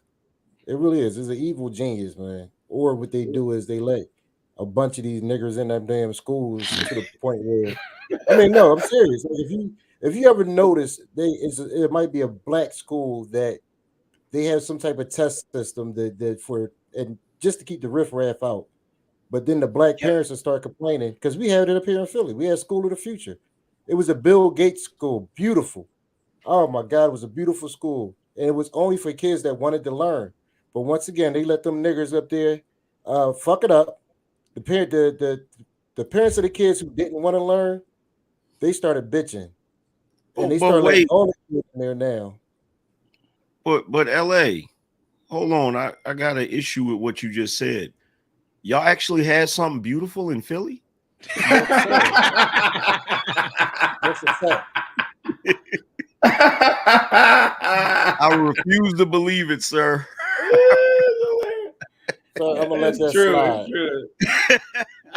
This guy coming up in here showing sniper shots. Boy, I tell you. I'm gonna let that slide. But they messed up their whole school. Now, I mean, they fighting every day. They shooting. It's ridiculous. Bill Gates done left. He told them, y'all can have it. Y'all done tore the school up now. I don't even want nothing to do with it. It's crazy. Well, because it was technically a write-off for his ass anyway, so it really doesn't matter. It didn't really matter to him in the beginning. It's literally a write-off. I mean, it might have been a write-off, but at least he did it. I mean, most white people are not frugal with their money. They do it. What is it called? Philanthropy. Most white folks do that just because that's. I mean, it's literally a write-off for them. Yeah. And they don't really give a fuck about the money because they got to get rid of it anyway. Yeah. Yep. When we gonna stop? Agreed. When we gonna stop letting the riffraff hold us back? Never. It ain't gonna. Look, it's never gonna happen, because this is what's interesting. I did a show. I was sitting in the car, and I had this epiphany, and I decided to do this show about how racism is the new religion for black people, right? Mm. And I went on this whole tangent about it, right? So one day, somebody said to me, "Hey, Angry Man, I saw that show you did about racism being the new religion for black people. You need to check out John McWhorter," right? And the first interview that I saw of him, I think it was an interview. It wasn't the same one with Glenn right now. It was a different one. But he perfectly articulated what I was fucking thinking. Like he perfectly he articulated it way better than I could have done. And I was like, holy shit. That's not surprising. Yeah. That's funny. He's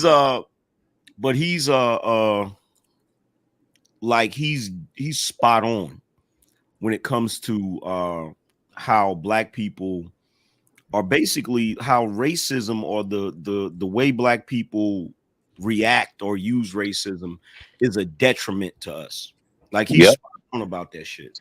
Yes, he is. Every time. He, Thomas Sowell, a few others whose names elude me now, but when they explain in layman's terms, Walter Williams, one that just passed away Walter Williams. Oh, one of the greatest, Walter Williams.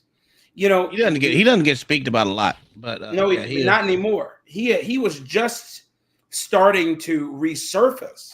You know, but then of course he died. He was old, but you couldn't tell. But the thing is, don't forget the Godfather, Dick Gregory. Yeah. Well, do you know? Tap dancing ass nigga, man. So I really don't like him. But go ahead. So do you know what happened, right? The thing about it is they do to the well-educated blacks that speak on real blacks moving forward, on black people moving forward. What they do is they ignore them. And see, I don't remember if I was reading it or if I was watching a video, and they said the thing with Thomas Sowell was what they did because they could not challenge any of what he was saying was that they just ignored him. Yes. Bro. And that is what they do. They just ignore them. Remember Bro, when I first came across Thomas Sowell, right? There's a few things that he said that I disagreed with, but that's okay. But just listening to him speak about different topics and stuff, I said to myself, first thing I said is, who is this nigga? Right. And the second thing I said is, why the hell didn't I know about this nigga? Fact. Oh my God! I said everybody say the same thing when you first every introduce time. them to a black Yep. person, you be like, where has he been? And Because the white people covered it. The white people because they ignored him. You know what's crazy? You know what's crazy? I was watching that movie Orange County, right? And I think it was starring Tom Hanks' son, right? And he was just talking about Skinner or whatever, right? And he was like, he wanted to go to the college and he wanted to learn from him and shit, right? And I remember saying to myself, damn, I wish it was like that for us, right? And then when I saw Thomas Sowell, I was like, bro, if I would have knew about that dude, I would have attempted to go to whatever college he was teaching at just to be in his fucking class. You right. Yeah. Like, yeah. Well, I wouldn't have went there because they didn't have football, but they're football. Yeah, but like that's the type of dude, because like just the level of knowledge that he has, like and what he say, Angry Man, he said he's still waiting on that Freedom of Information Act request he sent in over 50 years ago. But here's the thing: most of the stuff that he talks about is actually common fucking sense. Yes, it's not fucking hard to think about it if you sit down and think about it. But it's common sense to us. Yeah. It's coonery to others. Yeah. Well, and look, I'm gonna continue to say it. These people who go against John McWhorter and Glenn Laurie and Thomas Sowell, they attack with liberal talking points and they speak with a feminist tongue. And a feminine tongues. Like that is what they push. They do not. Here's the thing: they don't have any real arguments, right? I can go back to things that was said by certain people on certain panels, and you can and see that's why you have to listen, and that's why you have to push and make people talk, because certain things you listen, and when you listen, they tell you who they are. They tell you who they are. Yeah, like black ass Jay Prince. Well, Anger Man, I was just told, my white lady told me, actually, did you get your mail? Oh, it's at my I have to go pick it up. It's at my it said Dropbox. I got like a business address. Yeah. Yeah, I gotta go Pick pick it. Yeah. No, it's like you know how you rent one of them places where they collect your mail for you and shit. I gotta go. Yeah, P.O. box. P.O. box. No, it's not particularly a P.O. box. It's a little different. You know where you rent the office space where you could actually get a meeting room or whatever, and they have like a receptionist and they collect mail for you and shit. So you have a regular address instead of what this nigga trying to say is he got more money than us. I was about to say he trying to say he one of them high class Negroes. Look. He uses LLC to pay himself to pay his office space so he can get. I see the game. Yo, but the funny part is when you ask these black people what is a virtual coon, office, like good. virtual office. Like when you asked Tom, when you asked E Black what was a coon, you notice he could never give you a fucking answer. Like they never can ever tell you what the hell a coon is, because it's something they know they sound stupid. It's just a shaming tactic for something when they just want. That's all it is. When I was asking him them questions, bro, that nigga was tap dancing like Gregory Hines. He just refused to answer a question. Like, bro, tell me what a coon is and tell me how we're cooning can do it. But here's the thing. It's called filibustering. They learned. No, wrong. They just can't answer it because all they're doing are taking talking points from their master. That's it. Like, if we're going to be blunt, like, I'm going to be blunt. I'm not going to sit here and bullshit. They're taking talking points of their master. And so when they asked, okay, well, why do you say this? They've never put any thought into why. They just heard their liberal master say it. Actually, and so they're regurgitating it. I think it's easier than that. Their Black Thoughts. What it would do is expose them for the same things that they're saying that we do. It's called projection. It's literally projection, because they may not believe the way we believe, but they understand that they're in a different realm than a degenerate other motherfucker. So they try to use these feminist talking points or whatever they want to call it, or their master's talking points, but they are in the same boat as us, because we all at the end of the day want the same thing. Really just want to be fucking left alone. But they can't. Able to think the way we got to want protect the narrative, Uncle Tom. No, I disagree with you. I disagree with you. I do. I do. They don't. You're an angry motherfucker. You need therapy. They don't want to be left alone. I believe these people actually want a savior. Well, okay. that's true. I can agree with that a little bit. They actually want the savior, and so that's why they speak with a feminist European tongue, because that is their saviors. Listen, when you listen to what you see, go back to what me and Angry Snowman, and I'll give him his credit, forced Barnabas to say. When you listen to everything Barnabas said, he told the truth. Listen to what he said on this show. What did he say? I believe, right now, he's a Democrat. Listen to what he said. I believe that black people that are quote unquote Republican say things that white Republicans say. And then he said, I see what you said. Yeah. right. And then he said, and then I asked him about, well, black Democrats. And what was his answer? Same Black, damn thing. same damn thing. So there is a belief that blacks are not educated enough. We don't have our own have agency. their own thoughts. Yeah. There ultimately to them on both sides, there is a white savior that black people must acquiesce to have a thought. He admitted it.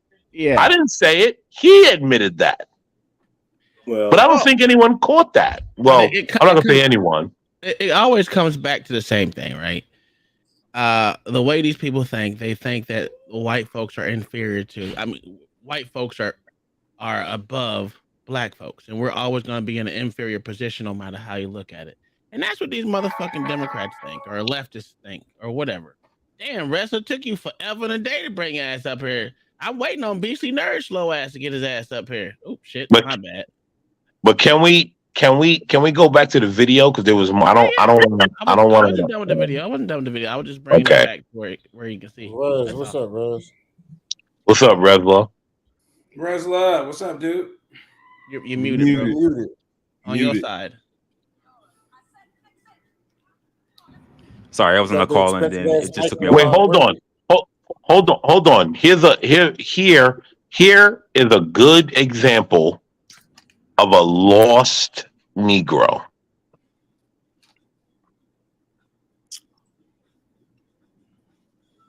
Here's a good example right here. You just is he wrong though? He's absolutely wrong. Why is he wrong? Because I don't get my talking points from any other white dude, and I don't give a shit how they fucking think. I think from my motherfucking self. And I don't need no one. There's no one driving my thought process that's white. Just like they say, just because I'm married to a white, even what's fucked up? Even my father thinks I don't even own my own agency because I'm married to a white woman. So just because I'm married to a white woman, right? I have to appease her father, even though her father's passed away. I'm doing this and saying this just to appease the white folks that I live. The white folks that I either work for, because we all know where I work. I have to appease them, and that's the only way I got the job, because I know how to talk white and I know how to relate to white folks, and I wanted to make sure that everything I say and everything about me, even with me saying I voted for Trump, it appeases the white folks up there, even though, I even wear shirts that says King Jigaboo up there, and they say nothing. So I don't know. I don't get it, but this is the way these motherfuckers think.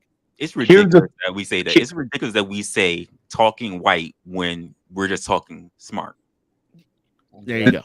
I was just about to get to that. Speaking as if you actually have sense is talking white. Because you're not supposed to be articulate, Negro. Well, if you want to hide something from a certain group of people, put it in a book. Yeah, exactly. See, you stole my thunder, Illuminated, because I definitely was getting ready to go there. You're not supposed to be reading, Negro. And if you read, you might actually be able to formulate a coherent sentence. So no, you're not supposed to be doing that. My mother never went to college, and they owned a business for over 30 years. And Did she know how to read though? Yeah. What Angry Man was told is that you don't even have to know how to read to start a business. Or they told him, no, you don't need financial literacy to start a business, is what we were told. But those businesses usually fail. but here's the thing, right? So here's what's weird to me about like black people talking like that. They don't realize they're speaking with a feminist European tongue against other blacks, but they swear they're pro-black and for the blacks. No, that's what's weird that's what's weird to me. It's worse than pro-black. They're blacker than you. But it's even worse than that.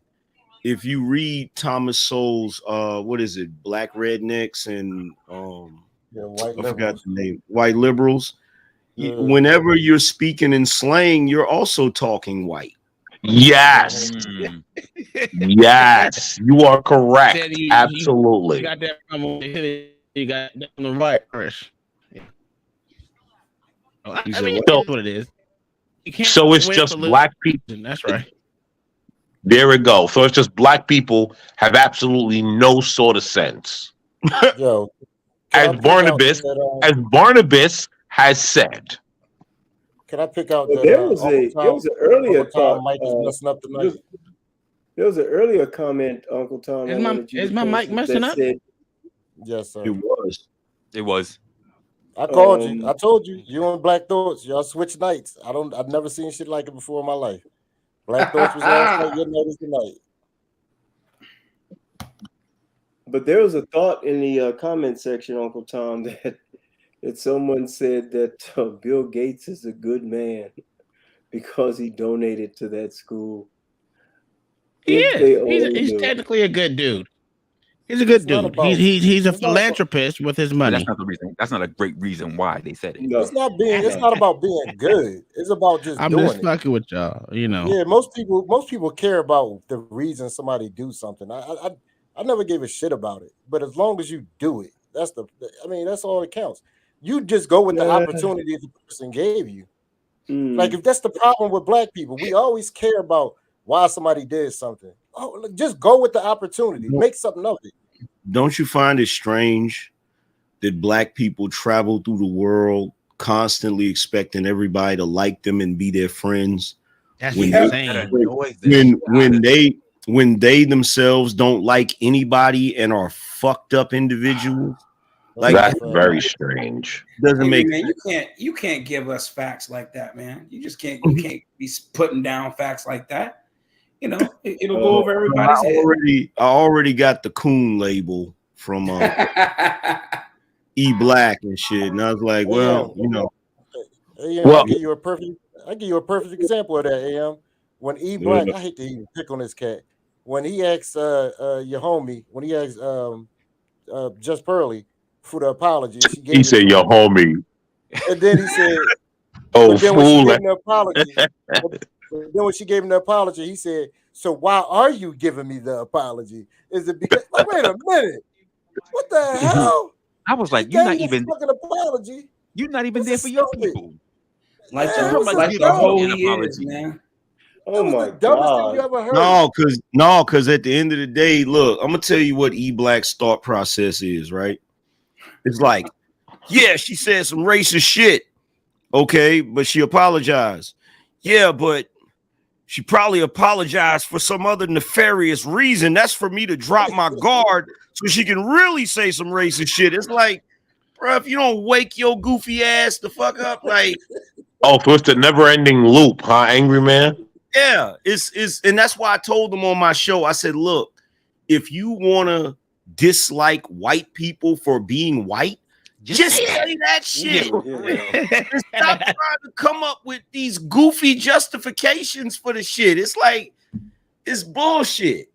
But they have to be magnanimous, you know. They have to. They need to listen, have. get this nigga up out of here. You man. If this He nigga use another big word, right? He just had to do it. He just had to do it today. We are not doing these big words, nigga. The $20 words. Today I use a $30 word. But the point that I'm making is, you said magnanimous. I said they want them to be. They want to appear magnanimous. Is my point. Is that the guy? Is that the guy from the X-Men that can control metal? Look at this nigga. God damn, man. Hey, I like that. You're gonna have to keep it to a fucking 6-letter word, goddamn. He just had to do it. He just had to do it. He went a whole 2 hours without using one of them words, and he just had it was killing him. Hey man, the real me came out, bastard. But look, hey, there. Magnanimous. I don't even know how to spell that there's shit. a 7-letter word for you, bastard. Never in my goddamn life ever heard somebody use magnanimous. This motherfucker. Every time you talk to him, you got to open up your I've phone. never heard no one use that shit in a sentence, but he did, and it sounded fucking correct to me. Okay, That's because it was. Nigga. It was correct. He did use it correctly. Hold on, fuck that. Hold fuck that. You was at. Listen, give me the definition of that shit, nigga. All right, so being magnanimous. This nigga don't know. Get the fuck out of here. This nigga. It means a no neck having nigger. That's what it means. Look at this shit, man. Listen, you can't always seem like you got this. Yeah, use the white word again. Shit. Look at this. You can't always be the smart one. Let everyone else be smart for one day, okay? You smart nigga. You got your days. Yeah, some days. No, he don't. No, he don't. No way. But anyway, yeah. But listen, man. It's ridiculous. It's ridiculous the way, and no one else has this issue, right?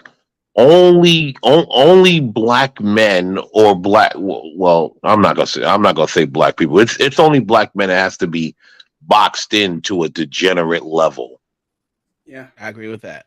And I think most black men don't realize that's where they are, that they're boxed into a degenerate level, or they do. But I believe a lot of black men just come from homes where they deal with degenerates and their single mothers are a degenerate. And so they just follow that beaten path. And, it's sad. And honestly, a lot of races actually do that. The thing is that when it comes to black people, it's like we're just very boastful about it. Like we're proud to put you in a box. That's yes. Because other races do it. I've seen white people do it. I've seen white people in the sticks and everything do it. But it's just black people that are just so quick to just call it out. They'll point it out. Yo, you see this nigga over here trying to be smart? You see him over there? Mama, no, I do not. I do not think that it is encoded. I know. I did that. There was I forgot the name of that lady. She was on the circuit giving lectures about how she believed that black people were suffering from a form of PTSD from slavery. And it was a couple how many years ago was that? I can't remember, but she was giving the lecture. Well, 1860, what? 7 is where slavery stopped, or outlawed. And she talking about when slavery stopped, or when she gave the speech. Oh no, I don't know when she gave the speech, but I know when it was outlawed. So she gave the speech about maybe her first. I don't know her first time, but the most recent time, a couple of years ago, and she was talking about that. And she was just saying how PTSD was encoded in our DNA because we were dealing with, quote, trauma, unquote, having to do with being enslaved. And so that's why black people are the way that they are today. And, I wrote it off as bullshit, but I did listen to the whole thing. Thank you for that dissertation of bullshit. Okay? Oh, you're welcome. So I'm gonna bring this video back and let's hear some more of this. The only reason, like I saw that lecture too, but the only reason why I don't totally agree with it is because the greatest generation had a strong work ethic. Why the fuck? Why didn't that encode in niggas' DNA? Well, actually, it did encode in some people's DNA. The ones that don't want to sit down and be broke the whole goddamn time. It's in their DNA. The motherfuckers that get up and goddamn go to work, no matter if it's at McDonald's, they'll be working at McDonald's, Burger King, and Taco Bell all at the same time. It's in their DNA. It's just these lazy, degenerate pieces of shit that were raised by one mother that was a fucking degenerate piece of shit, and it just keeps migrating on to the next generation, and I will say this newer generation that these days, I said this to my oldest son since he's in their generation, they are full of fucking pedophiles. I will say that, and I'm gonna leave it like that. Okay, shall we move forward with the video after that? Yes. I'm sorry, Black Thoughts. I'll never do that again. No. Listen, stop your bullshit, all right? That just came out of nowhere. He just hit you hard. Yeah. Well, that's because that shit irritated me, right? But yet, Black Thoughts is the harsh one. Okay. No, you're the angry one. I'm just relaying facts. I've never been angry a day in my life. Angry thought. Just because you degenerates think that someone who speaks his mind is angry, that's on you guys. No, it's just that you got that shitty ass New. I have a video of shitty New York motherfuckers, but I'm not gonna bring that up right now. I'm just gonna continue with this video, right? How these motherfucking buildings are like the siding, the facade out of the concrete is just falling off the fucking, side of the building. But I'm not gonna talk about New York right now. But, You want to talk about Florida and the degenerates there? No, because I already know the degenerates here. That's why they got angry. What was it? What is it called? Florida man or whatever the fuck they call it? Stupid shit. Yeah, I know there's dumbasses here in Florida. I ain't gonna deny that. But That's literally where the word cracker came from. Exactly. Y'all can't say that you sorry ass New York niggas, right?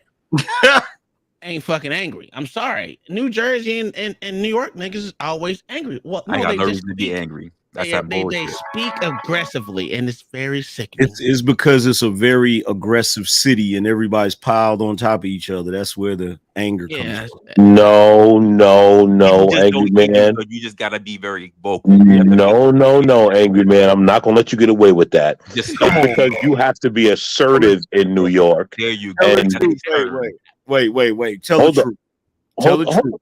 Hold on, let me finish. It's because you got to be assertive in New York, and because these other places, these jigaboos ain't seen assertiveness, and so when they see someone assertive, they want to start. Oh, you angry? No, I'm just telling you the facts because they want to be coddled and have their ass rubbed by liberals and lubed up.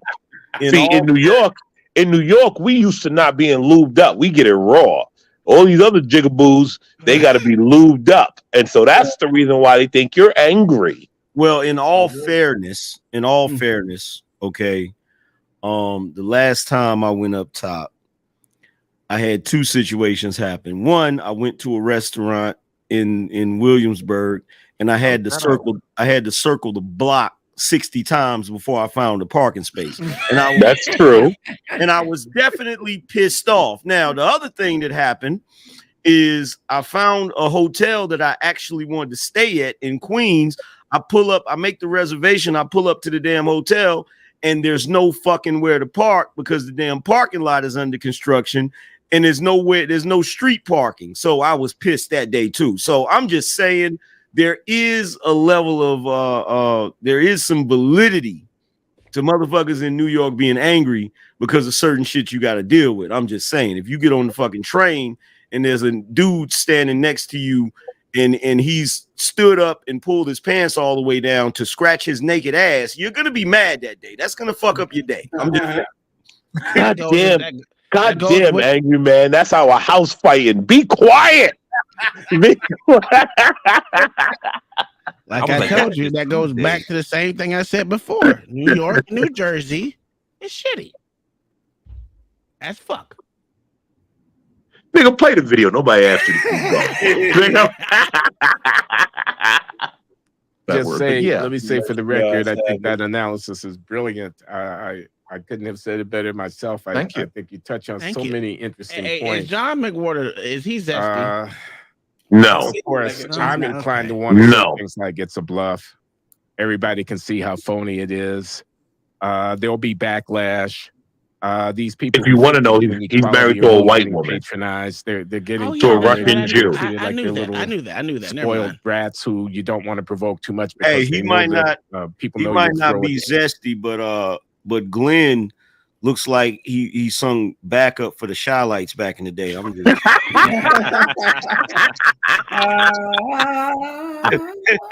listen. I don't know, man. Why? Thank you. It's just I don't know. I don't know what it is. Something about it. Tantrum, and so Well, they we know he uses you on social media, by mollifying you, by pretending, but they're pretending. Because mediocrity is actually what it is, and mastery over. Hold on, go back, because I think we need to hear why he made that statement, because I know we missed it. All right, I'm gonna go back to 39. I don't want to say things like it's a bluff. Everybody can see how phony it is. There'll be backlash. These people who think they're getting equality are really getting patronized. They're getting tolerated. They're being treated like they're little spoiled brats who you don't want to provoke too much because they know that people know you'll throw a tantrum, and so they placate you on social media by mollifying you, by pretending, but they're pretending. Because mediocrity is actually what it is, and mastery over the command of a discipline or a talent or a job or whatever it is also what it is, and there really is no substitute at the end of the day for the objective demonstration of competency. Throwing out the tests, skewering the people who want to make judgments is all a kind of power play, and you're being tolerated, and you'll only be tolerated to a certain extent. So it's going to blow back on you, and you're in a position of weakness. It's faux power. It's a kind of false power that is built on a very shaky foundation, something like that. Yeah, it is. And what do you think about that? Oh, hold on, let me read the super chat. Super chat for Gary Grant was $11 Canadian doll hairs. My brother Blex, I received the spices. Stop using multi-syllable words with Uncle Tom. Big up, big up, all on the panel. The reason why New York and New Jersey are angry is because it's cold there. That's probably true. It's cold up there. Oh, Black Thoughts, did you receive your package? Not as of a couple of days ago. I don't go to the mailbox, so What in the actual hell is wrong with you people? Who doesn't get their mail every day? What is wrong with you people? See, New York again. I don't get my mail every day either. New York again, I get the mail every day because there might be some good shit in there. Well, let me check. What is wrong with you people? No, like let me check if this nigga got his shit. I haven't checked my Hey, business. it's delivered, bastard. I haven't checked my look. I haven't checked my business mail in months. The only reason I'm gonna go check it tomorrow is because of that cup. Hey, did you get my email to tell you what to do? Yeah, I got the email. Make sure you do that because you're gonna be impressed. I ordered that specific powder especially for that cup. I appreciate it. I'm definitely going to display Well, dang, where's my cup at, Kai? I'm definitely going to display it on the A. Stop hating, Negro. I'm definitely going to display Excuse me. Look. We're not going to have Hold on. Anyway, you go on pause for a quick second. I'm talking. He's always hating. I know. No, he wants a cup, but look, we've had a lot of. I'm not a huge conversation person. Like I have trouble even doing lives on my page because I forget to talk. I'm busy. I forget, and then I'm like, oh shit, I'm not talking. But I'm constantly like on here. I'm like, I put my page on there instead of the other Linktree thing because I'd rather people go there and look at the shorts because they're fast. Here, look at this. It's quick. Yeah. But I kind of did it quick for you to see it turn, but wait till you really see it turn. Word. That I was happy when I found that particular powder because it's amazing. Word. Uncle Tom, I see what you're doing. Let me tell you, listen, guys, her cups are amazing. They're beautiful. They're high quality. I've sent them. I don't have one yet, so I've sent them out. You didn't order or pay for one yet. Well, I guess sent you the design. We were supposed to communicate it and say, okay, is this what you like illuminated? I was like, yes. Guess what though? We talked about the design a little bit, but I also do all the graphics and stuff. So I talk to people, we talk about the design and stuff, and then after that, I will actually mock up the designs after it's paid for because it takes so just give me a price. 75. Okay. Excuse me, sir. No. $120. I'm talking to email the Caucasian Illuminated. woman, not the jigaboo. I feel so weird calling people by their Illuminated because I know your name, but I'm not going to say it. Just email me. I'm super busy as far as I got a bunch of dog show big stainless steel buckets going on and all that, but I have space for 4 in the next probably week and a half. I have space for 4 because I have about 20 going. So send me an email and we'll talk about it. Illuminated. Hey, Illuminated, it sounds like the regular issue of a blat wanting something free or half price before they pay. Is that what I'm hearing, Illuminated? That's a New York Negro talking like that. We don't do that down here in Texas. Oh no. We pay for stuff.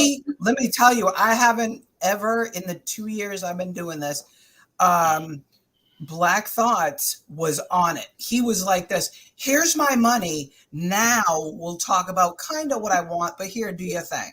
Yeah, facts. I was trying. So easy. So easy. Listen, she came up with 75% of it. I was like, hey, yeah, okay, here's the money. That sounds good. All right, we're mailing it out. Great. Let's go on. Like she came up with most of it. So my question is, right? Here's my statement. Don't ask me about anything because I know nothing about her business, right? So the point is, never ask me about anything. No way. You shouldn't. But you know some things. I know some things, but we'll okay. So next month, this month coming up in April, we will be having another cup giveaway. Mm-hmm. Members only. Members only. And yeah, just let you know. I gotta think on it a little bit to determine how I'm gonna go about it. But because there's so many different shapes and designs of the actual cup, like the actual stainless steel. There's so many different shapes and sizes and all that. There's wine, there's all different ones. So yeah, because once you do the cup, I'm going to do my my t-shirts and sweatshirts and stuff. So that's where I can have some things done. Then I'll promote your channel. Yeah. I'll promote your channel. So where'd you get that cup from? And I'll tell them, where to go. If you're talking about shirts and shit. Yeah, he does. No, don't put me out there, nigga. I don't want to do no one's shirts. But if you talk to her, she'll tell me, and she's gonna force me to do it. Just letting you know that right now. I don't force you to do anything. Since when? You always force me. You know what? I'm a sorry black Hey, ninja. Black. Did you see what they're trying to do over in Israel? No, I didn't. Netanyahu. Okay, that was random. Yeah, they're making it. They're trying to pass a law to make it illegal to proselytize in the name of Jesus Christ. Well, I would have to say that that sounds about par for the course. Well, now here's the problem with that though. If you say you're God's chosen people but reject His Son, how is that going to fly? Hey, has anybody seen Mayo today? I have seen Mayo today. You have seen him? Okay. I'd love to see him. I will be starting this video real quick. Good. Oh, You know, let I'm me hearing- let me see. Blacks, pick her up. Oh, Pick come her here, up. Nana. Come here, Nana. Come on. Oh my God. From Shut up, various I want to people. see her. She's so damn cute. Oh, idiot. Yeah. Gosh, they look like their mom so much. She is so Hi. cute. Say hi. Look at her smiling. Hi. This is why we don't allow women on the panel because Shut up. She's so damn cute. They Oh, Blacks, I am mailing your box tomorrow. Awesome. I can't wait to see it. One Cannot wait to particular see them. one, the glow one, took one more coat. That's what I was waiting No for. worries. Hey, man, I'm not the expert. You are. You ever thought about outsourcing? No, never. They wouldn't bring the quality. Outsourcing? I would No, what I'm never saying do is that. get as far as getting a crew and showing them how to do it. No. Okay. If you knew the process, like if you go to my channel and you watch one of my lives, you'll understand what I mean. It is a way more detailed process than it seems. And I am brought on a regular basis. Other people, well, they tried it. I won't touch other people's stuff, but the crap that people spend money on that other people do is absolutely crazy. It's ridiculous. It's ridiculous how good. Yeah, it's awful. Trust me, I understand. It's ridiculous how good her cups are, though, because I've purchased things, that are mass produced, from you know, like Walmart. Those new tumblers. I can't remember the name right now, but anyway, they're supposed to be like the best on the market. And then I've had them fail on me like 3 times, and then they keep sending me new ones, but they suck. You know, it always fails in the same spot. And I but then absolutely have a ton of my own, and I've had them for 2 and 3 years, and they still look white. They still look fine, and I use them every day.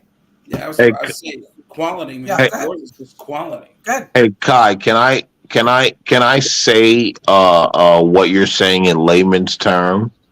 Yes. Are you sure? I'm positive.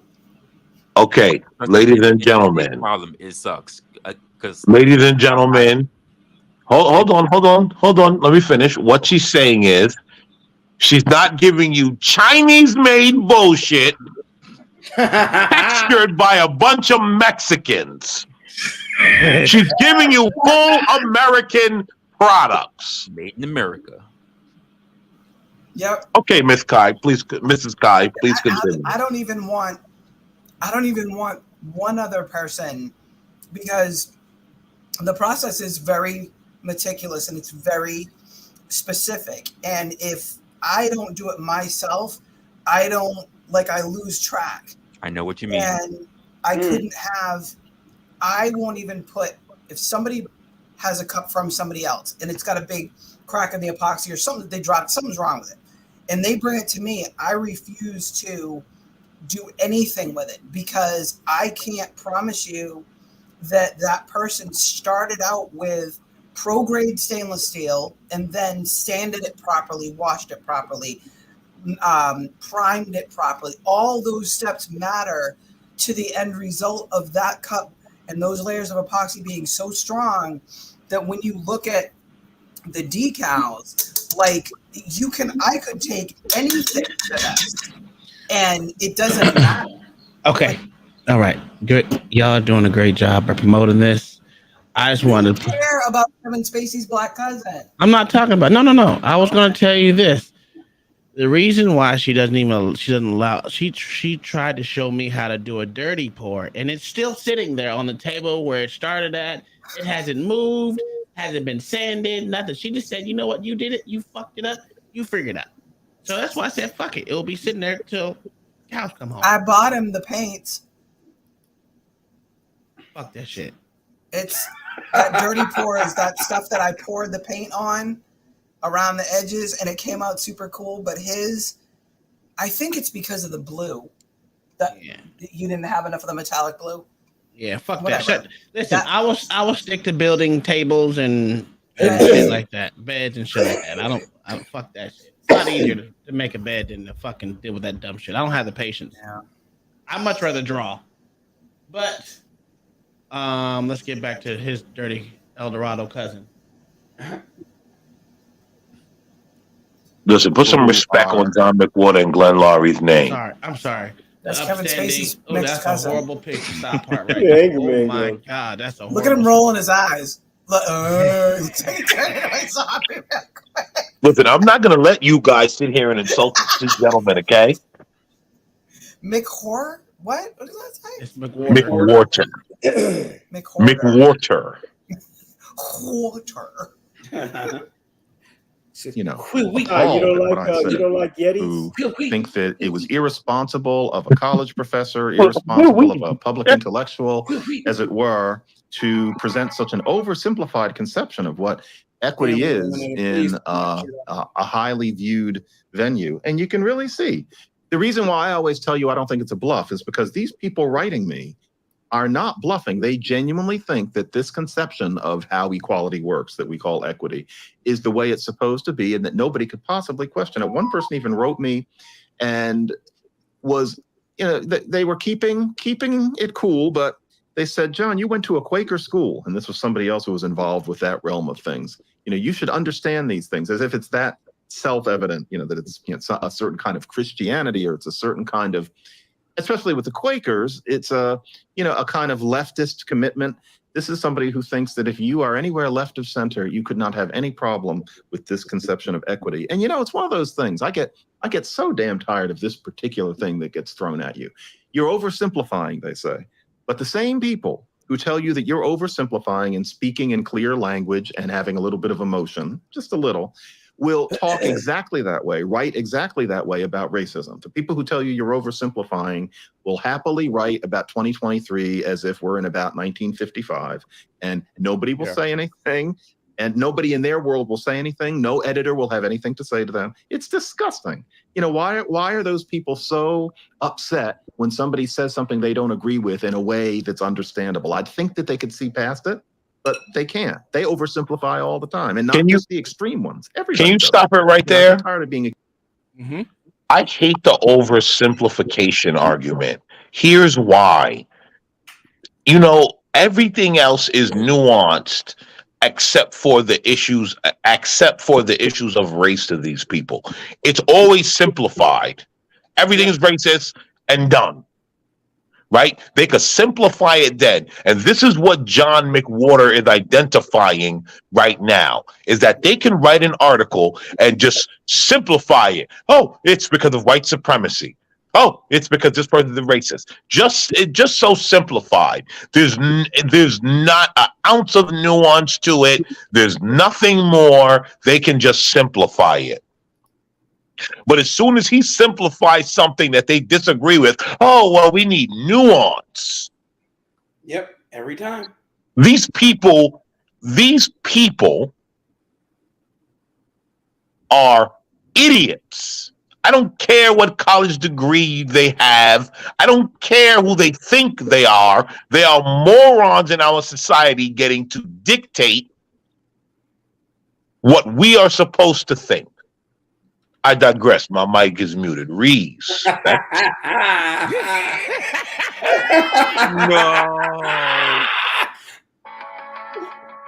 Reese. LA, I know you're asleep. LA wanted me to tell you, Illuminated, if you don't cut your motherfucking ring off, that he has to hear that one more goddamn time. He said he's gonna come through the screen and up jump the boogie and choke you. He also texted me to tell me to cut mine off as well. Look at these niggas. What is wrong with y'all on these goddamn phones? See that? Hey, check this out, man. I didn't come up here for no buffoonery. That's why I don't come here that often, because you got buffoon Negroes up here. That's why I stay myself. You know what I mean? You know what? I'm gonna start Black Rednecks and White Liberals again for the second time, so I can actually read it with an open mind this time. It was a great book. That's a great book. It's a great book. You tripping? No. I said I'm gonna read it again. I said I'm gonna read it again.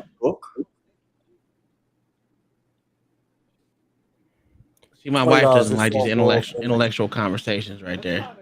She likes the fuckery. Well, you have to stop it, or we're gonna get copyright strikes.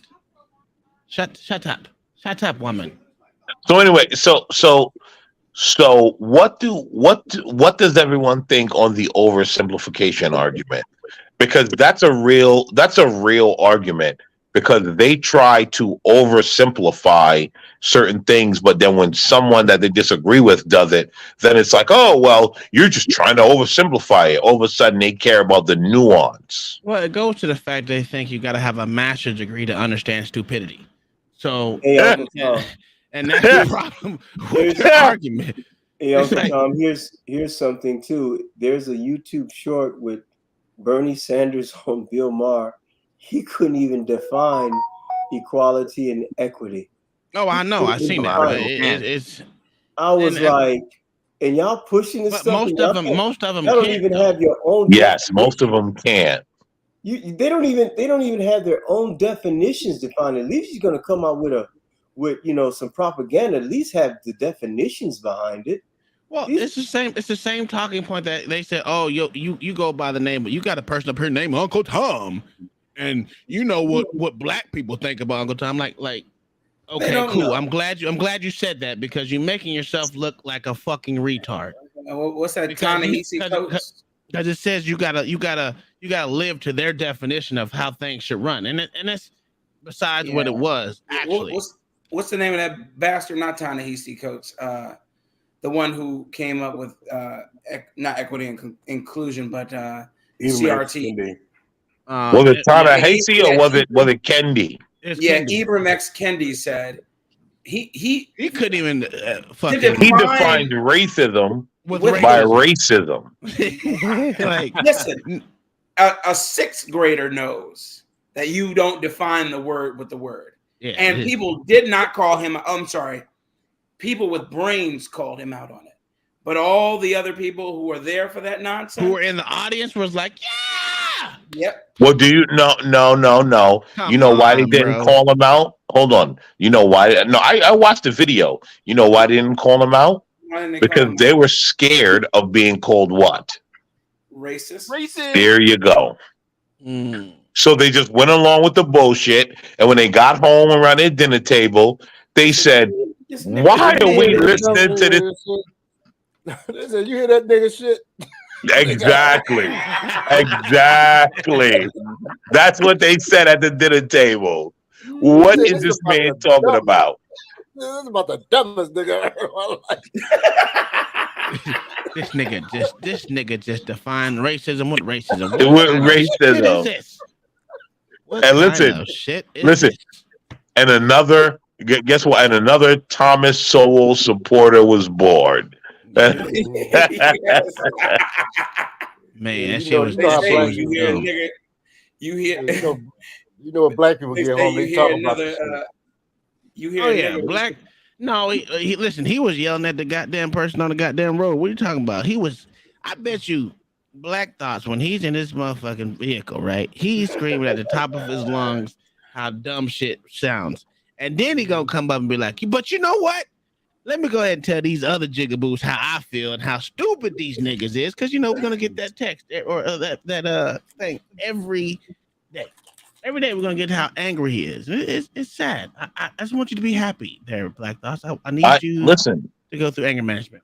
You know what? I'm happy when I see your face online every day. You know what? Me too.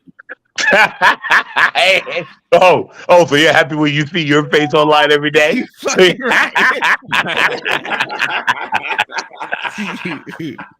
Hey, I didn't think you got that, but you was a smart Negro. So you know what? Hold on. Blacks Who Defy. Why the hell would you say you didn't think I caught that? You know what? As long as I've been showing this guy love, we got to get him up out of here. Oh man. No. I think this is a good conversation that most people do not like to have. No, they don't. We could continue to do the fuckery, but you know. No. Wait, let me finish. You didn't even let me finish. I was like, this never show? get anywhere. Is this his channel? Last time I checked, this shit do not say boring ass revelation. This don't say that shit. Hey, you know what? That's why your butt don't learn nothing. I learned how to turn my motherfucking ringer off. I learned that shit. Let me tell you something. When Thursday started, listen, when we started Thursdays, what was it supposed to be? Intellectual conversations. Yes, intellectual. And we veered off, and I watched it veer off. Yep. And as it got too far, I continued to get a little disgruntled. I'm not gonna lie. And now I think we need to bring it back because I think it's something that people actually want. Listen, we could do fuckery, but we have to be balanced. Well, the fuckery starts tomorrow. Every weekend we start off with a bang with fuckery. It can be intellectual fuckery. That can be a thing. No. Someday You just say big words with it. So I don't know a lot of big words. Well, blacks can fill in the blanks. Tuesdays can be intellectual night if you want to take it, sir. This is, I mean, it's up to As long as you don't participate, you'll be okay. No. Thursday. Here's the thing. Thursday is intellectual night where we all, review intellectual videos. Yeah. That's what we do. But how can we do that when we keep on hearing every 32 fucking seconds? How is that possible? Am I the only one that's getting distracted, or we got to act like this ain't it? That's because you simple. Oh, I'm the simple one because my ringer is off. Listen. Listen, it is annoying, but I can also chew bubblegum and walk. I'll say that. He's from Philly. You got to forgive him. Oh Hey, my God. hey, Dub Will. What's up? You got it. You got to use the right side of your brain tonight. Oh, okay. Are you gonna be okay? He said, "Oh." I'll try to manage. Okay, so we're gonna move. You ain't shit. You are not shit. So I'm gonna jump the conversation to how do we know that African Americans? I can't know the rest of it, but we're gonna move to that part. Okay, go ahead. All right. Because that's a good part. Well, you're doing it right now, and I wanna just drill down on the point. I want to drill down on the point. Okay, so here's McWhorter. McWhorter says the issue is the test. Okay, when it all and now just to preface everyone, the blacks and the Latinos, especially the blacks. All right, go ahead. Just to preface, Glenn Laurie is playing devil's advocate. He's not saying that. He doesn't believe that. For the audience who doesn't, because we jumped, who doesn't know Glenn Laurie, he's playing devil's advocate. This is not his beliefs. He's just playing devil's advocate. Okay, so besides that bullshit, if you can't pick that up, there's something wrong with you. But the problem is, here's the question that they're asking for is how do we know that African Americans are just as smart as everyone else? That was a question that is posed, and we're gonna hear McWhorter's and Laurie's response to it. Okay. Are getting low scores on average on the tests. And all of this smoke, all of this stuff they've thrown up in the air is a cover for the terrifying possibility that we might not be that smart on average. Now, I assume the McWhorter that I know and love thinks we actually are on average, at least in our basic inherent capacities as smart. But he doesn't want us to be exempted from having to certify that we actually have command over the material by doing the test. Okay.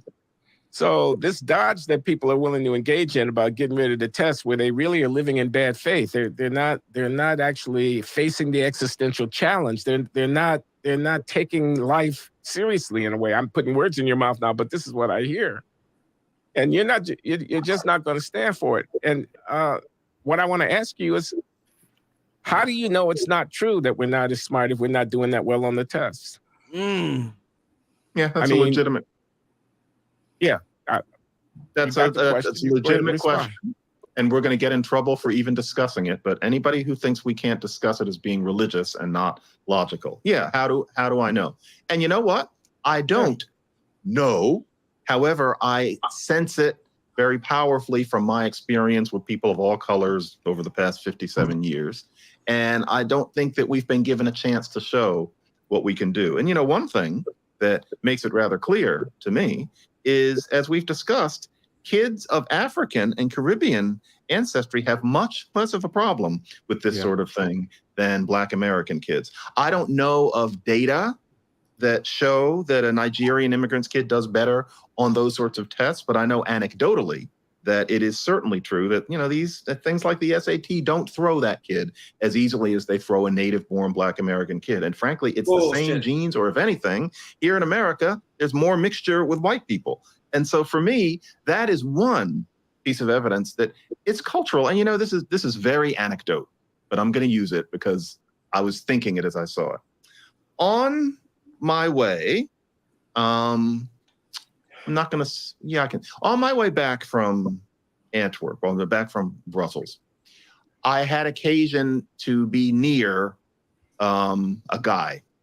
And he was, you could tell from, you know, little things he would say to the flight attendant, you know, tea or coffee or something like that. He's a Black American man. He wasn't African. He wasn't Caribbean. He's from Cleveland or something. And he's on the plane. It was a 7.5-hour flight. I happened to notice that this guy had no reading material of any kind, never picked any up. He didn't have a Kindle or anything like that. He didn't read the whole time. He didn't watch a movie. He didn't watch any TV. At one point, he picked up the little thing that shows pictures of what you're supposed to do if the plane crashes, as if anybody would be alive down there to do it. But he takes a look at that, and then takes a look at the magazine, but he never really reads it. That guy just sat there the whole time, often just looking off into space. And he wasn't that sleepy. He wasn't sleeping most of the time. And you know what? Now, there could have been any number of things going on, but I remember looking at him and thinking, he's not interested in anything whatsoever. He doesn't have any interest. He's a human being without any interest. And it got me thinking, you know, I wonder if he grew up in a home where he was never pointed towards anything in the natural give and take of things. What's interesting? What do you look at? What do you pay attention to? In his upbringing, clearly nothing much. Now, that may not have been a black story. It may have just been him. But I remember thinking the difference here, I'm very close to done. The difference here are you is that fucking imagine dumb? South Asian kids. Hold on. Give him a few. We're going to talk about that. Wait a minute. You reaching, dog. Come on, Black Thought. Your boy reaching, dog. Hold on. Maybe he did. Maybe he has something on his mind. On a 7-hour flight, you are not. Hold on. Are you? You're not gonna read. Hold on. Black Thoughts. No, nigga, you've been talking the whole time. Black Thoughts. Let me ask you a question. Nigga, you decided not to be involved. How did he know that he wasn't reading or doing anything? How does he know, right? Because his stupid ass was watching him the whole time. So that means he wasn't doing anything. I like he wasn't doing anything. Oh my God. Here go these anti-intellectual blacks. Nah, I don't anti-intellectual. I like John McWhorter, but that's a ridiculous example to use. That's not ridiculous. He's right. So wait a minute. So first of all, let's look at this. Let's look at this logically. To know he wasn't reading anything, doing anything on the entire 7-hour flight, you had to be sitting there watching him. No, hold on. Here's the thing. You can glance over at people as we all do, right? Or you tough guy Negroes don't glance, because we know you guys stare at every Negro you ever seen looking for a fight. Okay? I know. 7 hours? How weird is that? What is the argument? I'm coming late, so I heard him say something about SAT scores. He trying to equate this man not reading a book or anything for 7 hours as him not being smart. No, what he's saying. That's not what he's saying. Oh, that's not what he's saying. You see what I'm saying? You see what I'm saying? Here's the bullshit arguments. He's equating, no. Hold on, LA. He's saying that because this guy on a 7-hour flight did not read anything. Okay, I heard that before, but what is the argument that he's making? He says something about argument that he is stuff like that. The argument that he is making has nothing to do with SAT scores. So you're wrong. The argument that he is making a statement. The argument. Black IQ, because I was making. Okay. Hold on. It's not your show. You shut your mouth and listen, or you leave. Here's the argument he's making. I'm trying to answer it. You keep talking. You told me I was wrong. You keep talking. Go ahead.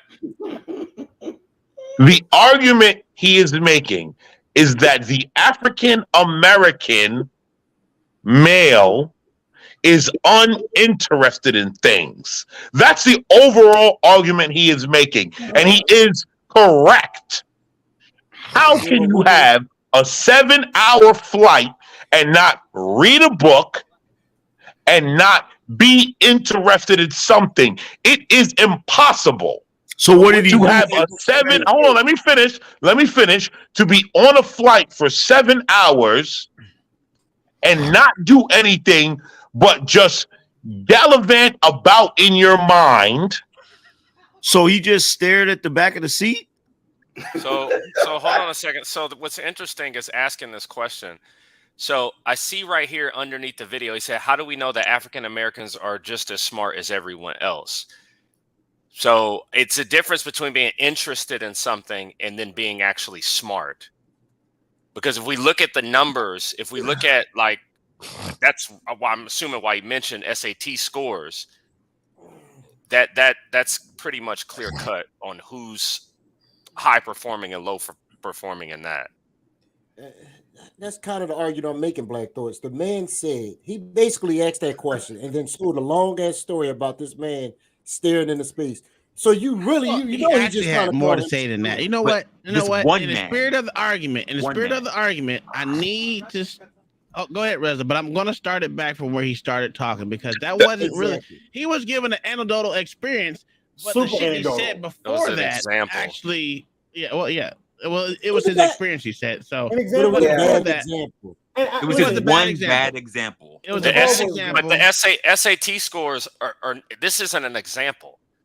You I can understand see that. who's I in the understand that. bottom consistently in SAT scores. Do you see this? Hold on, Uncle Tom.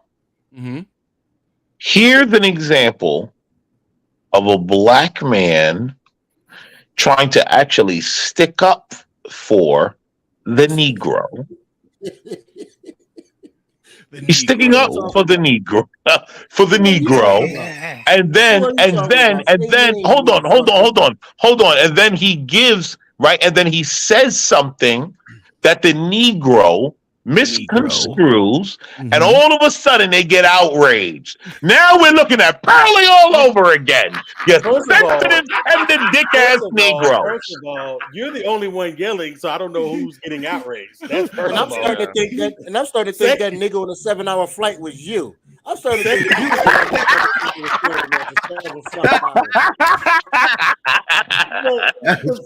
No, he was the one staring at the one that wasn't doing it. Exactly. We understand his point, and he might even have a point. We're just saying that's a trash example to use. That's it. And that will. As Black Thought, that's know it is. He never said. That's his homie. Listen, he trying to he rob never his homie. said it That's was an all. example. I like John Water. That's a trash example. It was an experience. He said it was super. He prefaced it with it was super anecdotal, and it was on his mind. He's gonna use it. That's it. He did say it was trash, but for the for the spirit of argument, I'm going to go back to where he started. Play it back. Yes. Yeah, that's a legitimate. Yeah, that's a legitimate question, and we're going to get in trouble for even discussing it. But anybody who thinks we can't discuss it as being religious and not logical, yeah, how do I know? And you know what? I don't know. However, I sense it very powerfully from my experience with people of all colors over the past 57 years. And I don't think that we've been given a chance to show what we can do. And, one thing that makes it rather clear to me is, as we've discussed, kids of African and Caribbean ancestry have much less of a problem with this sort of thing than Black American kids. I don't know of data that show that a Nigerian immigrant's kid does better on those sorts of tests, but I know anecdotally that it is certainly true that, that things like the SAT don't throw that kid as easily as they throw a native-born Black American kid. And frankly, it's the same genes, or if anything, here in America, there's more mixture with white people.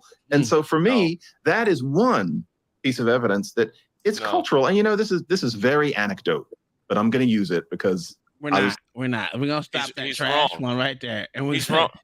He's wrong with the because so I get what he's trying to do. He wants to make up for the fact what we already know about IQ and standardized testing and Black performance in that. And then he's using it. He's saying that that Nigerians don't have a problem with that, as well as native-born Black children. So the Nigerian immigrants that you're getting here go through a process to make sure that they're top performers, usually from where they are. We're not just getting the everyday person. There's a process that they have to go through to get here because we don't share a border with them.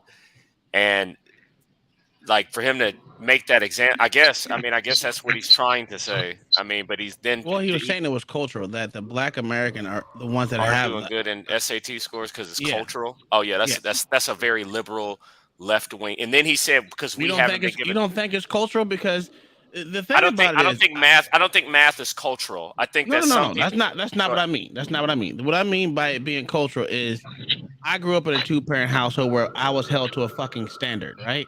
That's why I call it culture. So if you have someone that don't hold your child, if you don't hold your child to any type of standard, you're gonna have motherfuckers that don't give a shit about tests, that don't give a shit about anything. But to say that as a child that we just can't do it because we're just because we're black is that's not disingenuous what as I'm fuck. saying. That's not what I'm saying. No, but that's what he was arguing against. But that's the argument that McWater is arguing. That's what his argument was. So you have to talk about his argument. Okay, let me talk about his argument. What I'm saying is that if you look at poor white kids with one parent in the household, they still score higher. They're degenerates. The conversation is about scoring on standardized testing. So if you look at standardized testing, white kids or Asian kids who come from one parent household, if it's all about culture and family, white kids or Asian kids who come from one parent household still score higher than blacks.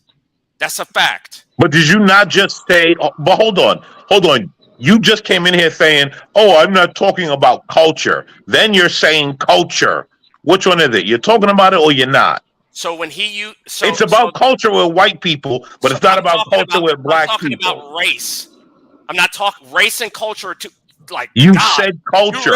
You really are black. Said culture. You really are black thoughts. You said culture. No, he Listen, said as culture. soon as you start with your degenerate argument, I'm getting you out of here. He said culture. Like I know that this is an example of the IQ I'm talking about. Oh, he is said it? Culture, not me. Is it?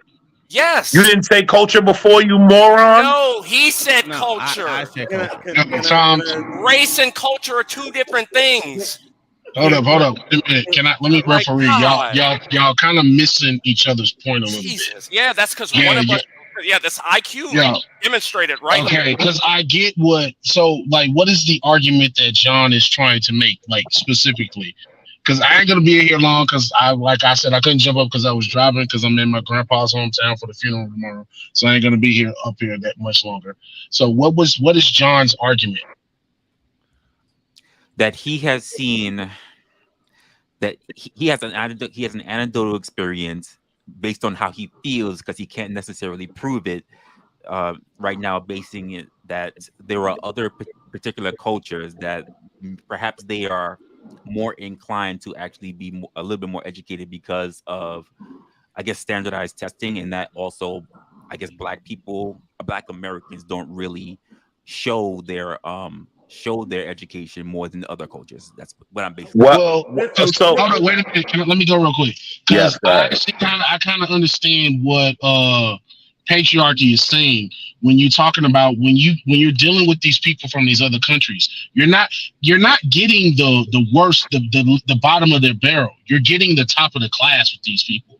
That's why they tend to do better. You're not getting the worst of the worst. Whereas, like in India, remember, if we're talking about Indians, they still have the fucking caste system. So you really think the untouchables are finding a way to get over here despite their government interfering with their shit? No, they're not getting over here that quickly. Now, the motherfuckers that got a little bit of paper and able to get out and they got a little bit more knowledgeable about shit, they're getting out. So I don't really necessarily agree with what John is saying about that. Well, go ahead, Blacks. I know you, Black Thoughts. I know you had something to say, or not. Here, let me go give you mine. So I can agree in certain aspects of what you're saying. Yeah, we're not getting the bottom of the barrel for people that's coming from other places. Cool. Yeah, but that still is not saying that Black Americans can't perform. It's just saying that we don't, because we don't put education at the forefront of our raising of our children. Like I said, if you don't hold a child to a standard, it has nothing to do if they're smart enough. Of course they can be theoretical. Wouldn't that assessment be theoretical? If you you're saying if they did it, then they would do it, right? But like you don't know, because if you compare, that's a part of being educated. Sure. That is wanting education is a part of being educated. So for you to say, well, if they did do it, then they would be just as high performing. How do you know that? If not higher. How do you know that? Okay. If you look up income level, I'm not going to base on income because that's stupid, right? No, because even if you look up two-parent household, Black families with high income, even they're not competing with like Asians in terms of. Again, that's just because. To me, we're not holding our kids to any kind of standard from the very start. So from the very start, Asians hold their kids to a very fucking higher standard than we as African Americans do. Because if I go anecdotal, I'm gonna go to anecdotal because I lived in a house with 4 different people that went to school at the same school, and one did better than everyone else because I was held to a certain standard that my other brothers and sisters was not held to. So it is, and it has to do with the way you're being held to a certain standard. Let me ask you a question. Hold on a second. Let me ask you a question, right, Uncle Tom? Yes, sir. Is if I have a child, right, Mm-hmm. and my child is held to a standard of playing basketball, and they don't get any taller than 5'4", and I hold them to a standard, and they're being pushed and pushed and pushed to play basketball. Okay. You can't make up IQ. It's largely genetic. It comes from your it's in your genes. It's hereditary. So what you're saying is just because he wasn't tall enough that he couldn't play basketball, because there's such thing as basketball IQ that actually performs better than the actual basketball player. Because if you can see before, you can actually be the coach of a basketball team just because. But I'm talking about playing basketball. Well, it does not say that he couldn't play basketball. That just means that he didn't get the genes to be high. You don't be tall enough or anything, but that's not saying he can't play basketball. Where does IQ come from? Okay, well, he can sit back and shoot threes all goddamn day and still be one of the greatest goddamn basketball players ever. But I'm asking you a question. Doesn't mean he can't play basketball. It doesn't matter if after a certain right now, as competitive as basketball is, if you don't have a certain height, you're not making it. It doesn't matter. Tell me the last time you saw somebody 5'4" in the NBA. Muggsy Bogues. Can we just cut? Muggsy Bogues was 5 foot. Muggsy Bogues was 5'4". And let's not even talk. We're gonna. What was his name who got knocked out? Who was that? Who was his name that got knocked out? Who was dunking on motherfuckers? What was his name? Shit. He got knocked out by that white boy. Nate Robinson. Nate Robinson. He was like 5'8". Oh, okay. Still short. By the way, Muggsy Bogues is 5'3". I see. Okay. 5'3". Okay, I got you. I guess you got me on that one. But I'm saying. I'm sorry, I'm not the basketball expert. I'm just saying this. Cool, man. IQ is genetic. Sure, I get that. I understand that. I understand how genetic it is, and what I'm saying is this: do you believe that if we took a bunch of people who are Asian and they were playing basketball all the time versus, I guess, people like Muggsy Bogues who was playing basketball, do you think that they would beat that? That they would be able to beat them? Just because. What? Ask the question again, because that didn't make sense to me. Go ahead. No. Hold on. Here's what he asked. He said that if you took a group of Asians and you made what they made a priority, basketball, would they be able to beat blacks? Yes. Or white or any other nationality? Would they be able to beat blacks? Like, would they be able to beat like the Golden State Warriors? Would they be able to beat another group of people who are making it a priority as well? Yes. Okay. Yes, they would. Okay. If they're making it a priority, they would. I disagree. I think it isn't anecdotal because let me tell you why we have examples of it right now in the WBC. There are factors. There are like cultural and community factors that you guys aren't weighing into this with black people. I don't know if you noticed, but there are a alarming number of black people that have a lot of space between their fucking eyes, which tells me, I'm dead serious, which tells me that a lot of niggas' mothers was drinking while they were fucking. Fetal alcohol syndrome. Yeah, fetal alcohol syndrome. So that will definitely play a role in your fucking learning ability. Granted, yes, I agree with you on that. Real quick, guys, I gotta check out, man. I'll catch you guys. I'll be listening from the chat. All right. Hey, all right, Beasley. Coming up, brother. My condolences, sir. Hey, have a good day. And again, for sure, with your grandpa passing away, we still think about you, brother. So can we just sum up Eric's argument? Eric, are you just saying that blacks? I'm saying that there's. Blacks are just inherently intellectually inferior. Is that what we're getting to? I would never say that. That's stupid. No, what I'm telling you is this, because there are very smart, super smart black people. What we're talking about here are averages. When people are talking about the average IQ, we're talking about the average. And what I'm saying is that when we look at IQ, it's undeniable. It's just this is something you cannot argue, and it is also something that shows throughout every system of a standardized test. The United Okay, States. Eric, can I ask you a question? Can I ask you a question? Why is it that homeschool children? Why is it that homeschool children? Why is it that homeschool children? They don't score higher. They actually do score higher on their test. On what? Then on what? their SATs than they do. They actually do score So higher. if I took, Guess what? so if I took Asian, Holler at us later. Damn. Damn. I want to hear his point. Fuck out of here. No. You know why? Because as soon as the poignant questions start coming where the numbers make sense, now all of a sudden, I'm going to holler at you later. No, get the fuck out of here. You're not going to get allowed. You're not going to get away with that. You're going to have the conversation or you're going to holler later. Okay, that's so it. My question. Someone tell me because Eric's very wordy. What was his point? He was saying that black people don't possess the IQ the intellect. The intellect or the IQ. No, he was actually arguing the IQ.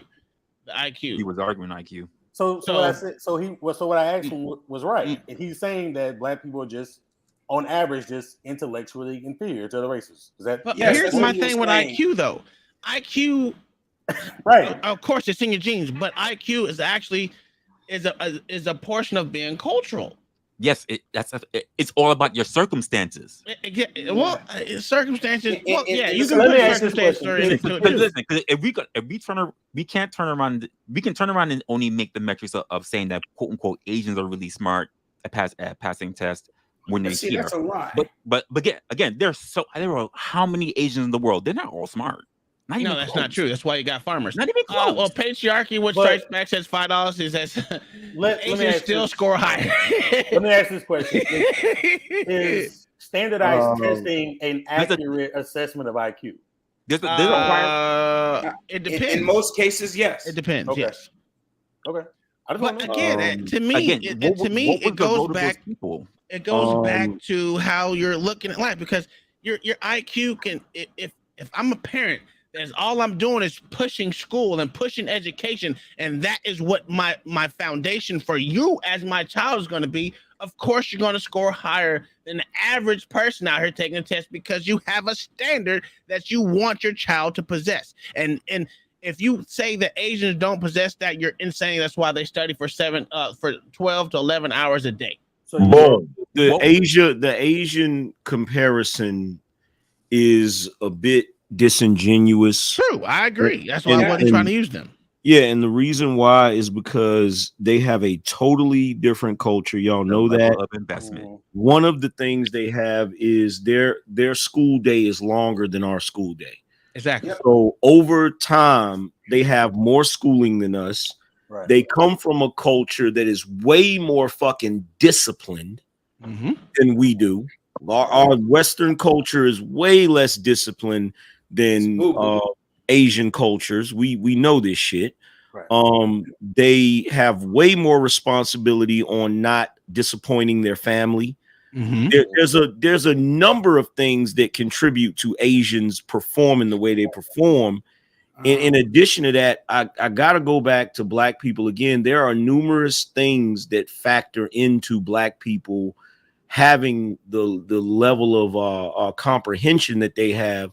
One, you have parents that are not as attentive as they used to be. You have parents that will park their children in front of a television set, which will definitely dumb you down. You have the fact that you got mothers out here that drink while they're pregnant with their children. This is the reason why people have that fucking big ass Will Smith space between their fucking eyes and shit. you have so you saying eat a man, his mom was drinking with him, huh? And look, and that's not even that's not even to count the countless children whose mother was on drugs as well. Like there's a bunch of factors that play into that you know, the lack of after school programs for children, like the fact that we have in you know, most black communities, the schools are overcrowded, so you have 30 freaking students to one teacher, as opposed to some white schools where it's 20 students. You know, there's so many damn factors that play into that shit to try to compare different groups is a bit disingenuous. And that's why I said it all depends on the culture that you're brought up in, because your culture that you're brought up in could be simply your family. That can be your whole culture. It just depends on how you look at life. Yeah, Like, when you look like at, I said, let me tell you. anecdotally. Let me tell you. Go ahead. My wife teaches. I keep making this point because it is relevant. My wife teaches these damn Asians in China, in Beijing, Shanghai, all these places. That's what this is behind me, and she's teaching the rich ones. And let me tell you, man, they're no different than American children who want to do what they want to do. But the difference in their upbringing is their parents will not allow it. Their parents are on them 24/7. 17 hours a day these boys and girls study. Right. 17. Right. That's 17 hours a day, not in front of their phone. You know, they get 30 minutes to an hour on their phone. Let me interject. Now, the average Black American is 30 minutes a day of studying. Yep. The average white is 45 minutes a day. Right. So you can't tell me that it's all because they just grew. Oh well, they don't possess the IQ. That's bullshit. It's the level of investment. That's what I'm saying. Exactly. It's the Like level of investment. if culturally we push, and I mean Black Americans, if we push education at the same rate we push athletics, you would see a complete different change. And that was my argument. Exactly. That was my argument. And it honestly, happened I think once it's really before. bad. Like, I think it's really sad. Like, we get immigrants who come over to this country, and they can literally pass a citizenship test, but we can fail that. That's crazy to me. That's because we don't teach that. That's not crazy to me. It's not crazy to me, and it's not surprising. It's not surprising at all, because you know what? Here's an interesting fact, and most people don't know this, right? So, the GED. Do you realize that every single year they make, you know, adjustments to the GED test, and how they test it is they take students that are seniors in high school and they have them take that test, and most of them can't even pass the shit. Yep. Yeah. Which is crazy. Insane. Outside of just being free babysitting, I don't really see what the point of public school is anymore. I'm a proponent that says public schooling should be abolished right now, because it doesn't teach. It's not teaching in the correct form. What was public school created for? Industry. Yeah, industrial. It was made. Hence, a bell ringing every time a class changes. Mm-hmm. It was made for the industrial complex. It was not made to teach your children and to indoctrinate you and to be a worker, right? That's it. That's it. Thank Now, you, can I? Rockefeller. But at least, you. I'm sorry. Go ahead. I need to control. No, Rockefeller. Thank you, Carnegie. Thank you, Mm-hmm. all the barons. They basically got that school system from the Prussian system, which we don't even bring that up. Okay, all right, I see. Yeah, which is now Germany, and the whole reason why they created, like, Germany had, like, you know, long before that dude with the short mustache, they had a sick ass army, and they were trying to figure out how they could improve upon the military they already had. And they said, well, we could start by teaching them from children up. That's where that school system come from. That's why it mimics the military, but it also mimics the prison industrial complex. You feel what I'm saying? Yeah. Because if you go to and you think about it, it makes perfect sense. If you go to school and then you get out of school and you become a criminal, they send you back to a place that's just like school to try to retrain you. So, and you know, it goes back to where they were taught before. Because as a young man, you went to war school. Mm-hmm. You didn't go to school to learn how to fucking sew and basket weave. especially in these other countries. You went to fucking war school. That was your first thing, was to learn how to war, and that's why at the age of 11, most of these other countries you are enrolled into the military. Yeah. Yes. So and how many other presidents and how many presidents of the United States that we have that did not attend public school, that were trained from childhood up to engage in either the family business or taught at home, with chalkboard and chalk. And then when it was time to go to college, there was no high school. When it was time to go off to college, they either went to Princeton, Harvard, or West Point. All right, but my point is, even if it was like the Prussian school system was trained to make you a better soldier or the warrior school, you did come out and you were qualified to be that, right? Even though you're being indoctrinated to be a better drone, basically, you were a qualified drone. But this thing we got here, you're not even a qualified drone. You're just kind of there. It's because they gutted it. What is the point of it? It's because they have gutted it. They listen in Chicago. They used to have, my goodness, what are the names? Trade high schools. I remember CVS. They used to be able to, not the store. CVS high school. You used to you had several tracks you could go down. You could come out as an LPN nurse. You could come out licensed and certified as a mechanic. You could come out. There was a couple others, a myriad of other things that you could do. But and that school was specifically straight for that trade, for those trades. Yes. Yeah. And then immediately when Jesse Jackson and Al Sharpton and the rest came out saying, well, how come they got to do this? You're stymieing their progress. Maybe they want to be rocket scientists, etc. They changed the entire curriculum in that regard. And I gotta correct you on two things. Yeah. One, it is Messi Jackson.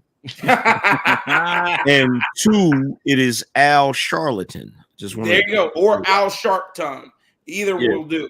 But I'll tell you, the point is that thank you, JQ, vocational schools. That's what CVS stand for, Chicago Vocational School. They got rid of vocational schools and they focused primarily on fluff. Hey guys, go take algebra trig and then go apply that while you live wherever it is you live. Don't know anything about doing your taxes. You don't know anything about generally living. But let's go and teach you this math that's obsolete that you will not use when you leave. How many of you listen? How many of you guys use algebra trig in your daily walks? Never. Okay, can I point something out, please? Okay, yes, sir. When Angry Man spoke and talking of the Asian community, you notice the words he used. 4 times he used culture. Yeah. I counted. He used culture, right? So again, the point is the culture. The black culture is not of education. It is of debauchery. Well, right? Okay, hold on. Basketball. Hold on. No, please. I would like to finish. Go ahead, It is sir, I'm sorry. it is of basketball, football, twerking, this and that. When you take black kids that are not of that culture and they are taught to educate themselves in the proper way, they are equal to the other races that are what? Progressing. Yeah.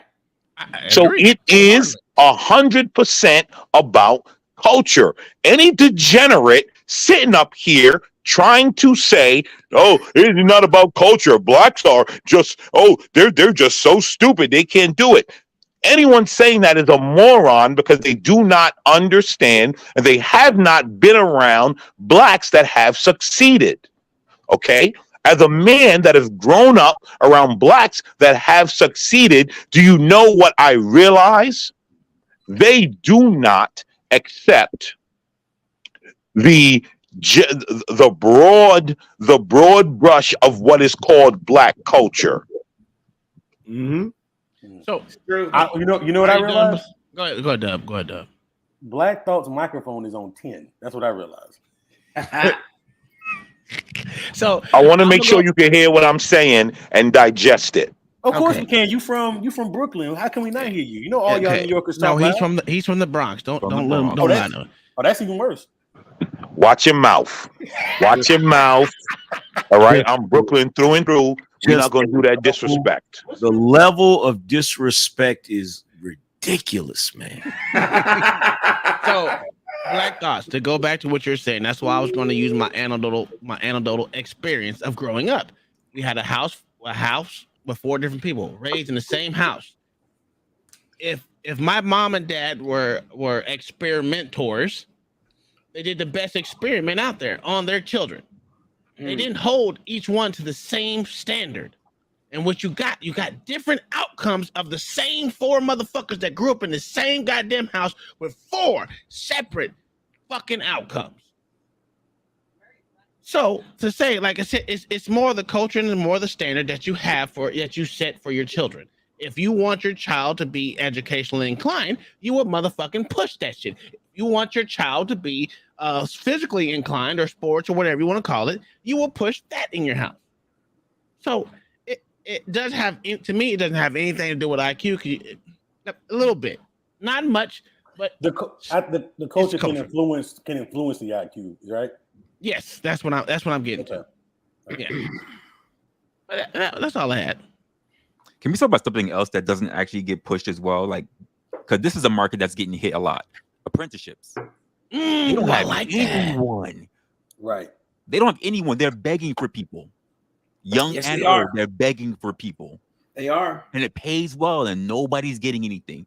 There's so many for all these people that are not going too well, or they're getting their GEDs and they're leaving school. Apprenticeships. You want an easy way to the bag? It's right there. Yeah. But people, I remember just like when recruiters used to come to your high school to try to get there.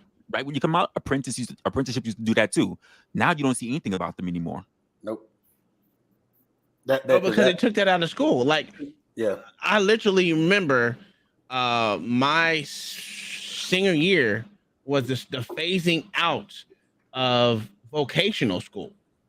And that pissed me off because it went from wooden workshop, which I wanted to take in my senior year because I literally had nothing else to do. I had pretty much I graduated at 16. So the next 2 years was me staying there to play football and just walk the halls and do nothing and take college courses that at that point in time, it wasn't like it was now. I could have graduated with an associate's degree. I didn't know they didn't have that option when I was in school. They held you. So in other words, I always loved working, wanted woodworking, but they took it out my senior year and they completely phased the majority of that shit out in America. No, it's woodworking, early vet, all that stuff. They took all that stuff out. It's gone. And they blame non-funding when we all know that in this day and age, schools are funded more than they ever been funded before. The second highest next to the military. And it's ridiculous. Education. That goes back to my original point. All this money is being poured into this thing that is producing nothing. Because the money is not going into producing. That's why. They've gutted it. The money is not going into producing. The money is going into administrative purposes. There you go. Exactly. And the school board. Don't forget the school board. Right. Well, that's administrative to me. The superintendent. But that's administrative. Yeah, you're right. So the money that's where the money is going. Yeah. So why can't they, we all say it all the time, but why isn't it a thing that these kids aren't required for a graduation requirement? Their graduation requirements are stupid. They just have to fill their electives. It doesn't matter what it is. So why don't we have tax preparation?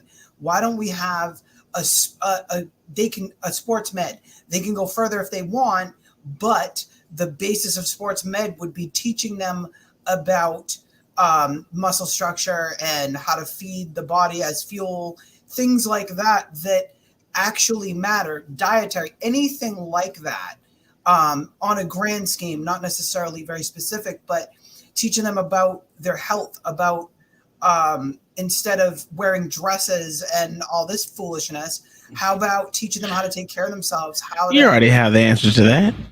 I'm just saying, it's so stupid. Yeah. How to fix their car, how to fix things in their household so that they don't have to pay because that's racism, really expensive New You're York answering your plumbers question. to come out and fix their Studer vent.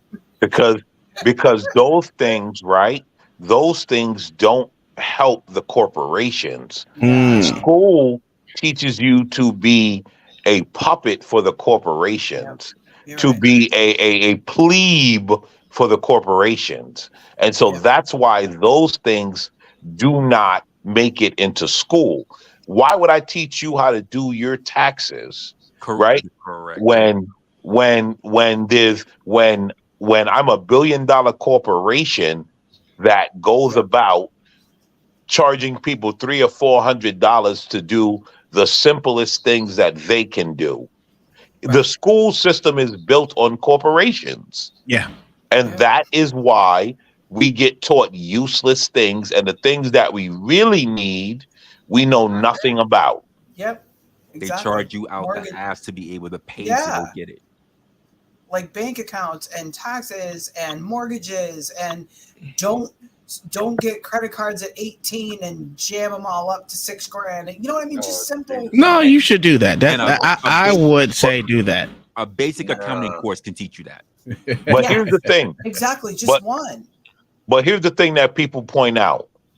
I cannot get a business loan for $10,000, but I can get a school loan $100,000 for 30 for 90. There you go. Yeah, for 30 a year. There you go. So to learn how to screw somebody else on their taxes. No, they go there to learn how to protest. Oh, I forgot that. And wear dresses. Right. So it tells you all you need to know, right? Listen, school is built to kill. It is built to kill creativity. It is built to kill people that think for themselves. It is built to make you a robot. Make you a slave. Thank you.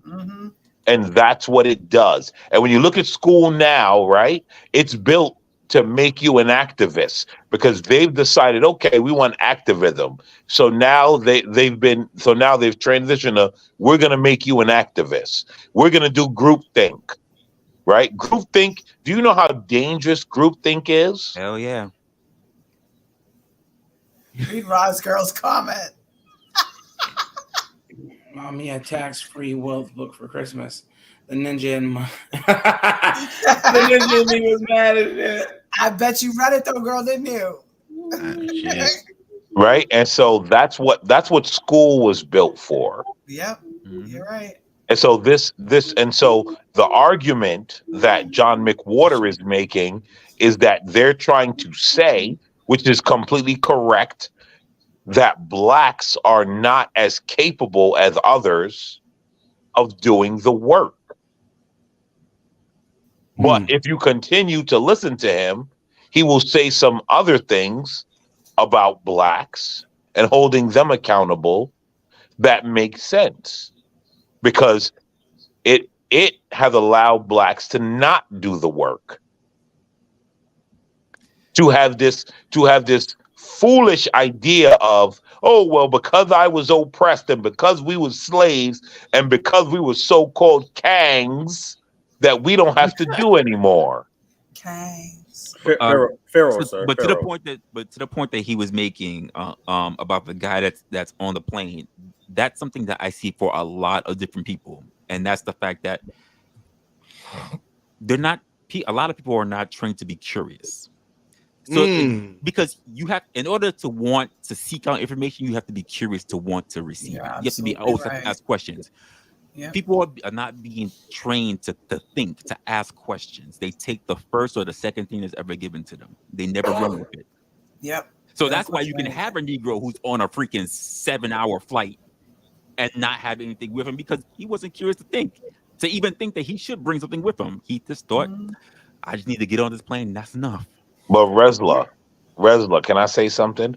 I have not spent a day in college, and I know to get on a plane and bring a book I think to read something. I think I don't know if it's true or not, but I think his scenario is hyperbolic.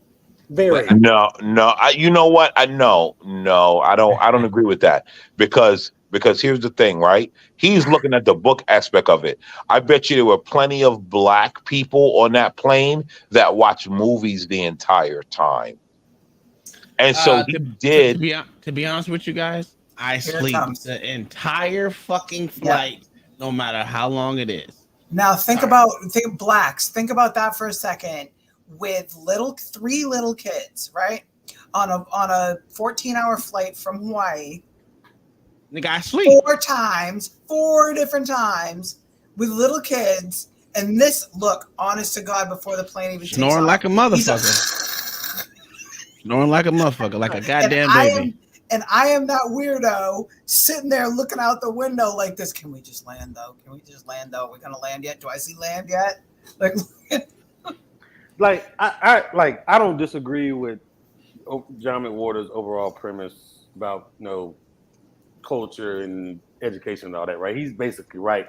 I'm just saying, man, that's just a weird ass example to use. It was. No, I don't think so. You know what? Okay, so let us agree weird. to disagree. There you go. That's all I was about to say. You can agree to disagree. God damn. But just think about it. Let's just think you're sitting there and it's 7 hours, right? I might watch somebody maybe for 15 minutes to see what they would do. But 7 hours? No. Yeah, but that's the thing. 7 hours, you have to be able to do something else. I think that's the point he was making. But I mean, again, I they have think movies he's and everything on that flight. This guy watching. didn't do nothing. How do you watch somebody for 7 hours? Unless you're the feds. He said he picked up a magazine. He listen. It's very easy to watch somebody for 7 hours when you're on a fucking plane. Yo, that's a fact. Listen, I have flown from Korea. I don't know how many damn times. 18-hour fucking flight. Afghanistan flight. Oh my god! Matter of fact, you're shoved in a cargo plane, might as well say, and you got all your gear on, and you're just sitting there like this. So I have those pictures. You're either going to sleep or you're going to watch a motherfucker. I have those pictures, and it blows other people's minds. Nut to butt, all the way in that motherfucking airplane. So just yes, there's ways to fucking do it. Yep. Maybe he was just maybe he was scared to get on a plane. Maybe he just wanted to be on a plane. Or maybe so he was like, I'm gonna sit here so I don't piss myself. But there's no way you could be on a regular 7-hour American flight and not have reading material, not have something. To me, that's weird because I would never take a 7-hour flight and not have learned something via reading. Y'all don't know what that man was doing. That man probably could have been doing advanced calculus in his head. He probably could have been cracking the code for some shit. Like he think he was just sitting there. He probably was deep in thought, bro. Here's mental gymnastics. Here's what really happened on that scenario. The man sat down, right, and he said he probably didn't have anything to read, didn't want to watch anything. He looked around and John McWhorter watched it for 10 minutes, and then the nigga went to sleep. And then he took the 10 minutes and extrapolated it over 7 hours. That's what happened. To be honest with you, okay, so to go to Black Thought's bullshit ass point, motherfucker, the first thing I did on my very first flight was take candy on a motherfucking flight. That is it. And that was with children. If my wife wasn't there, when she wasn't there and I had the little fucktard, I told them from the get-go, motherfuckers, sit your asses down because I'm going to sleep. And I went to sleep. Fuck them kids. Nigga, I'm tired. I ain't reading shit. I don't want to watch a movie. I want to go to sleep. Last time I got on the plane, I got drunk before I got on. I'm not reading shit. I'm about to get drunk and go to sleep. See? Really just that simple. I want to get up and land. That's all I want to do. I'm not bringing no book. Give me the mini bottles and leave me alone. Black Thoughts, we're all not intellectual like you are, sir. Yeah, but you know, the only thing I'm How do bringing, you know he didn't have earbuds in? There you go. the only thing I'm Earbuds. bringing, the two things I'm bringing on a freaking plane, I'm definitely gonna have my phone. I'm gonna have my headphones, and I'm gonna have my neck pillow. I'm going to sleep. Yep. That's what I'm doing. I'm going I don't to give a sleep. fuck how long the flight is. I'm sleeping. He could have had earbuds in. Angry man, you capping. Because just less than 24 hours ago, I heard you say, I'm well read and I'm well versed. If you got a 7-hour flight, you bringing a book. You capping. No, I don't read. I can't read in. I don't know about planes. I've never tried it, but like in a car, if I'm sitting in the car, I can't read. It makes me nauseous. Yeah, I can't read. So I just automatically assume the same thing for a on plane. a road trip. No, you're not lying. No, if I'm reading, I'll start getting like. But see, I have. Yeah, he's right about that. What's I that shit? can't What's read that on shit an actual called? flight. Because I can't Stigmatism? play like as much as I would like to play Call of Duty. I can't play Call of Duty for a long period of time. I start getting fucking motion sickness.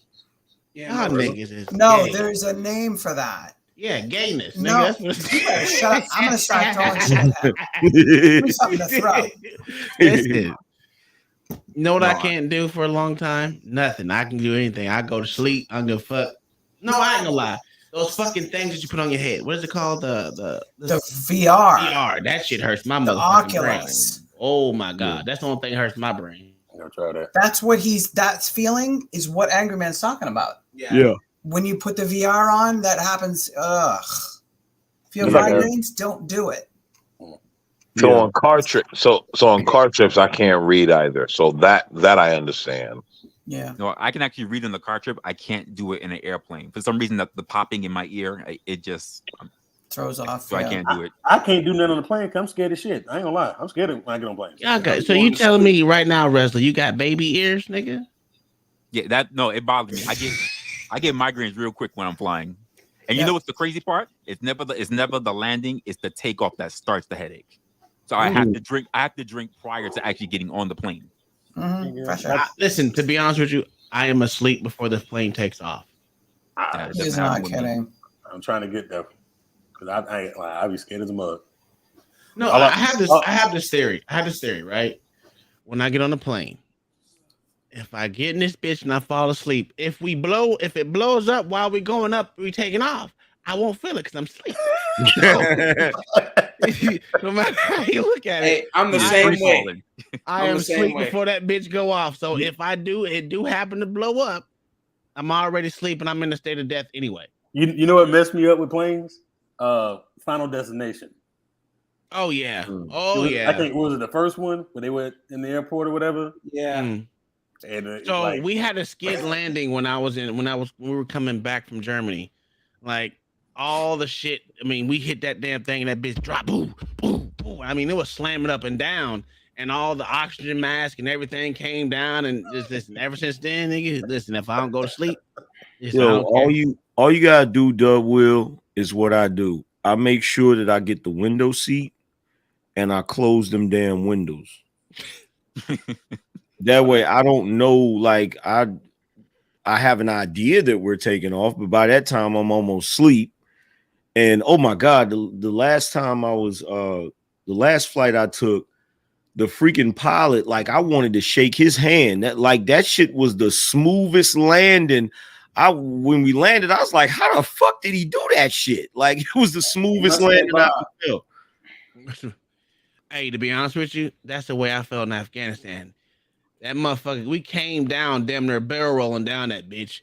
And then the way he landed that motherfucking plane, boy, I was like, God damn. Oh, shit, This nigga. They don't like when y'all niggas is on them damn military freaking cargo flights. They don't even give you niggas seatbelts, do they? No, you got seatbelts. It might as well not have seatbelts because damn it, what you gonna die? What you gonna do? You gonna die. Blow up, you out of here. It is what it is. So but the way he landed that motherfucker was nice and smooth. I feel like in the military when y'all on the cargo plane and shit, the pilot just comes in the back like, there's something wrong with the engine, so we're gonna have to jump. bro. You know what's funny, right? There's not really a real true cockpit. You can actually see the whole body of the pilot and everything. It's like an open thing where you can pretty much see it, but they do got a little small cockpit, but it's like you can see everything that's happening. You can see the instruments, you can see all that shit. And if you're in a C-130 or something like that, it's like a level above you. Yeah, just a level above you. That's it. It's crazy. Black Thoughts. Your mom is wide awake and she wants to know what's going on in this bird. I mean, okay, she is allowed to have her own opinion. If that's what she wants to be wide awake, she could do that. For me, when I travel, I let the takeoff happen, and then after that, I continue to go about my business, and where it leads from there is where it goes. But I'm not inclined to micromanage the pilot. That's not my thing.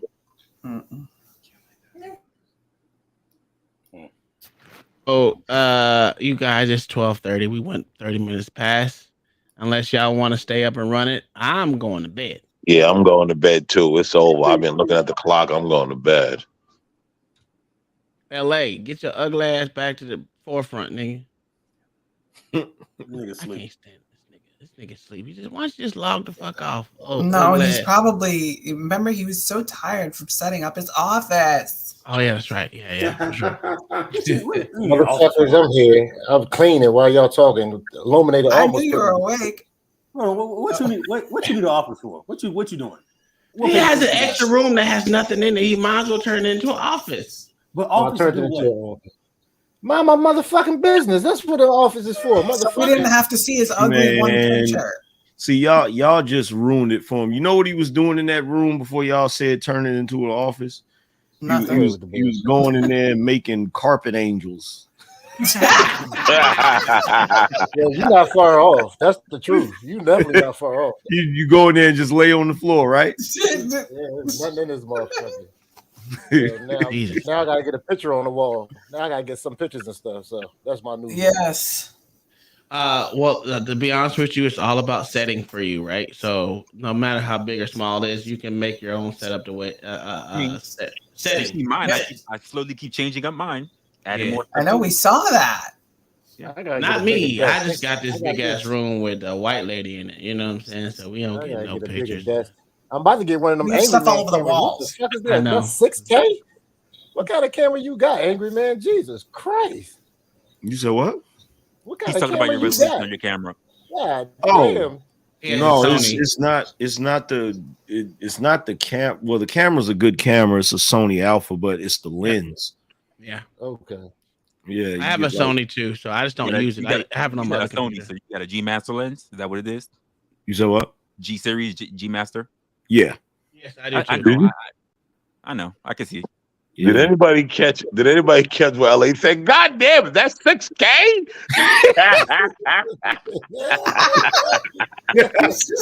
Well, they do have 8K cameras. A 6K camera over there. I was like, God damn, I gotta go to one else. He's not far off. There are 8K cameras. They just cost a fucking fortune. Yeah, they cost a fortune. But that's the funny thing. I don't think 6K exists. It exists. It exists. We're up to 8 now. Yeah. For real? I can't Yeah, afford yeah. that. Yeah. On the lenses or on the camera? Camera and lens. The lenses have nothing to do with the resolution. It's the camera itself. You have cameras that are already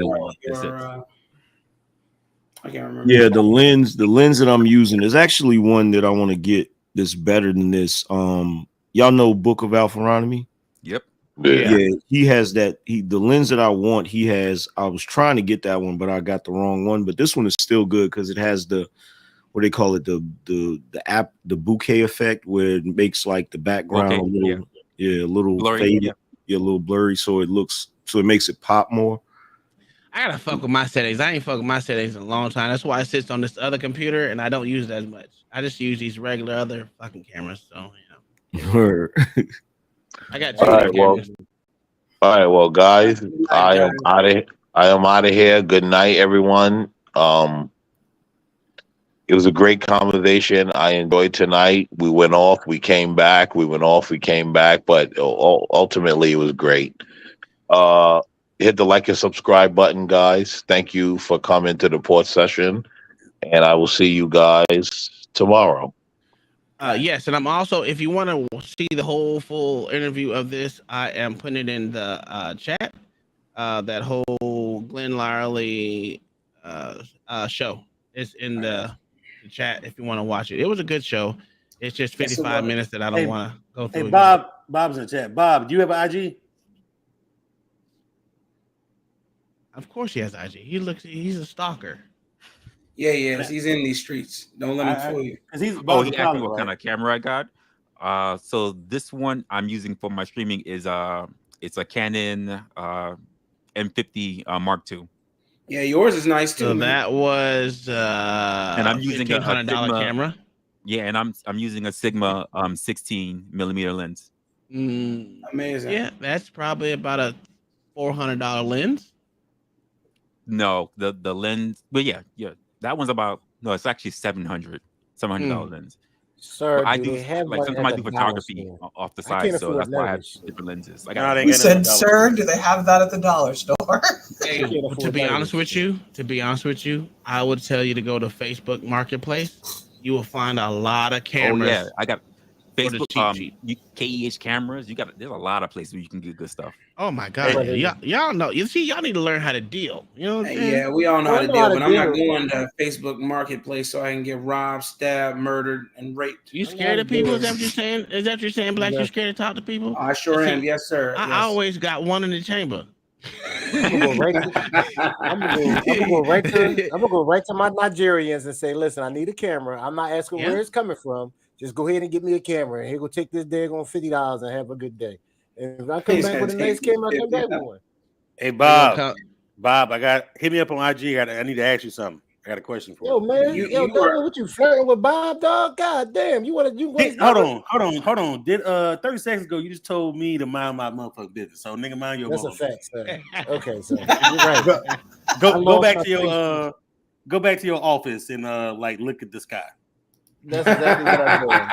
Technically, it's a bedroom, but I'm calling it an office because Uncle Tom told me to call it an office. Well, all bedrooms are offices. You know that, right? Well, sir, you got it. This one has a closet and 2 shirts in there. As matter of fact, my police uniform's in there, so I got to take that out before I start having PTSD all over again looking at this shit. Man, shut your gay ass up. Any last thoughts, anybody? Stay in school. Don't do drugs. Yeah, no, don't stay in school. Find an alternative school that meets your needs. If you absolutely, if y'all have trouble sleeping, we're selling illuminated voice tapes on Amazon. You can play that and you will fall asleep right away because he's the most boring guy in the world. We sell his voice tapes on Amazon. Don't forget it comes with notifications. Don't try to get mad at me. They're gonna try to get mad at me for his shit going on. Yeah. And there's several different ones. Yeah. That shit was funny. I ain't gonna lie. It's very busy. Very busy. Uncle Tom tried to throw me under the bus. He's like, LA said. you know goddamn well I told you that in private, bitch. Hold on, I told you I'm a snitch. I did tell you, didn't I? I said I'm not gonna lie. Listen, this shit was kind of bothering some, but I thought if I use your name, it'll lessen the blow, you know. Did it though? Yeah, it did. No, it didn't. Because I said he's telling me first, and I was like, if he gonna tell me, I'm damn sure gonna tell Illuminated. Oh, as soon as you told him, it went off. It said do do do do do. No time. It's like perfect timing. It's this weird ringtone. It's like it's like it's the X-Files. Seemed like an X-Files thing. No, it sounds all bright. That's a cross between X-Files and Batman and some Avengers and a little bit of something I don't know. else. Listen, we should ask him what his ringtone is so I can fucking look that bitch up. After the 50th time, I was like, God damn it. Shit. Nobody gonna say nothing about this shit. I was trying to ignore it. See, I have this thing where I can ignore anything. So, you know. Yeah, but not 172 times. Like, I don't understand this crap. Hey, there he goes with them timelines again. Let me get the fuck off of here, man. You guys are never gonna go. All right, good night. Yeah, All right, we start y'all. I kicking still gotta people think of a out. topic for tomorrow. All right, Get your ass up. All out right, of here. now. You can get out of here okay. too. Reza, get your ass up out of here. Oh, how you doing? Get your white ass out of here. So we're back to the black. Fuck you.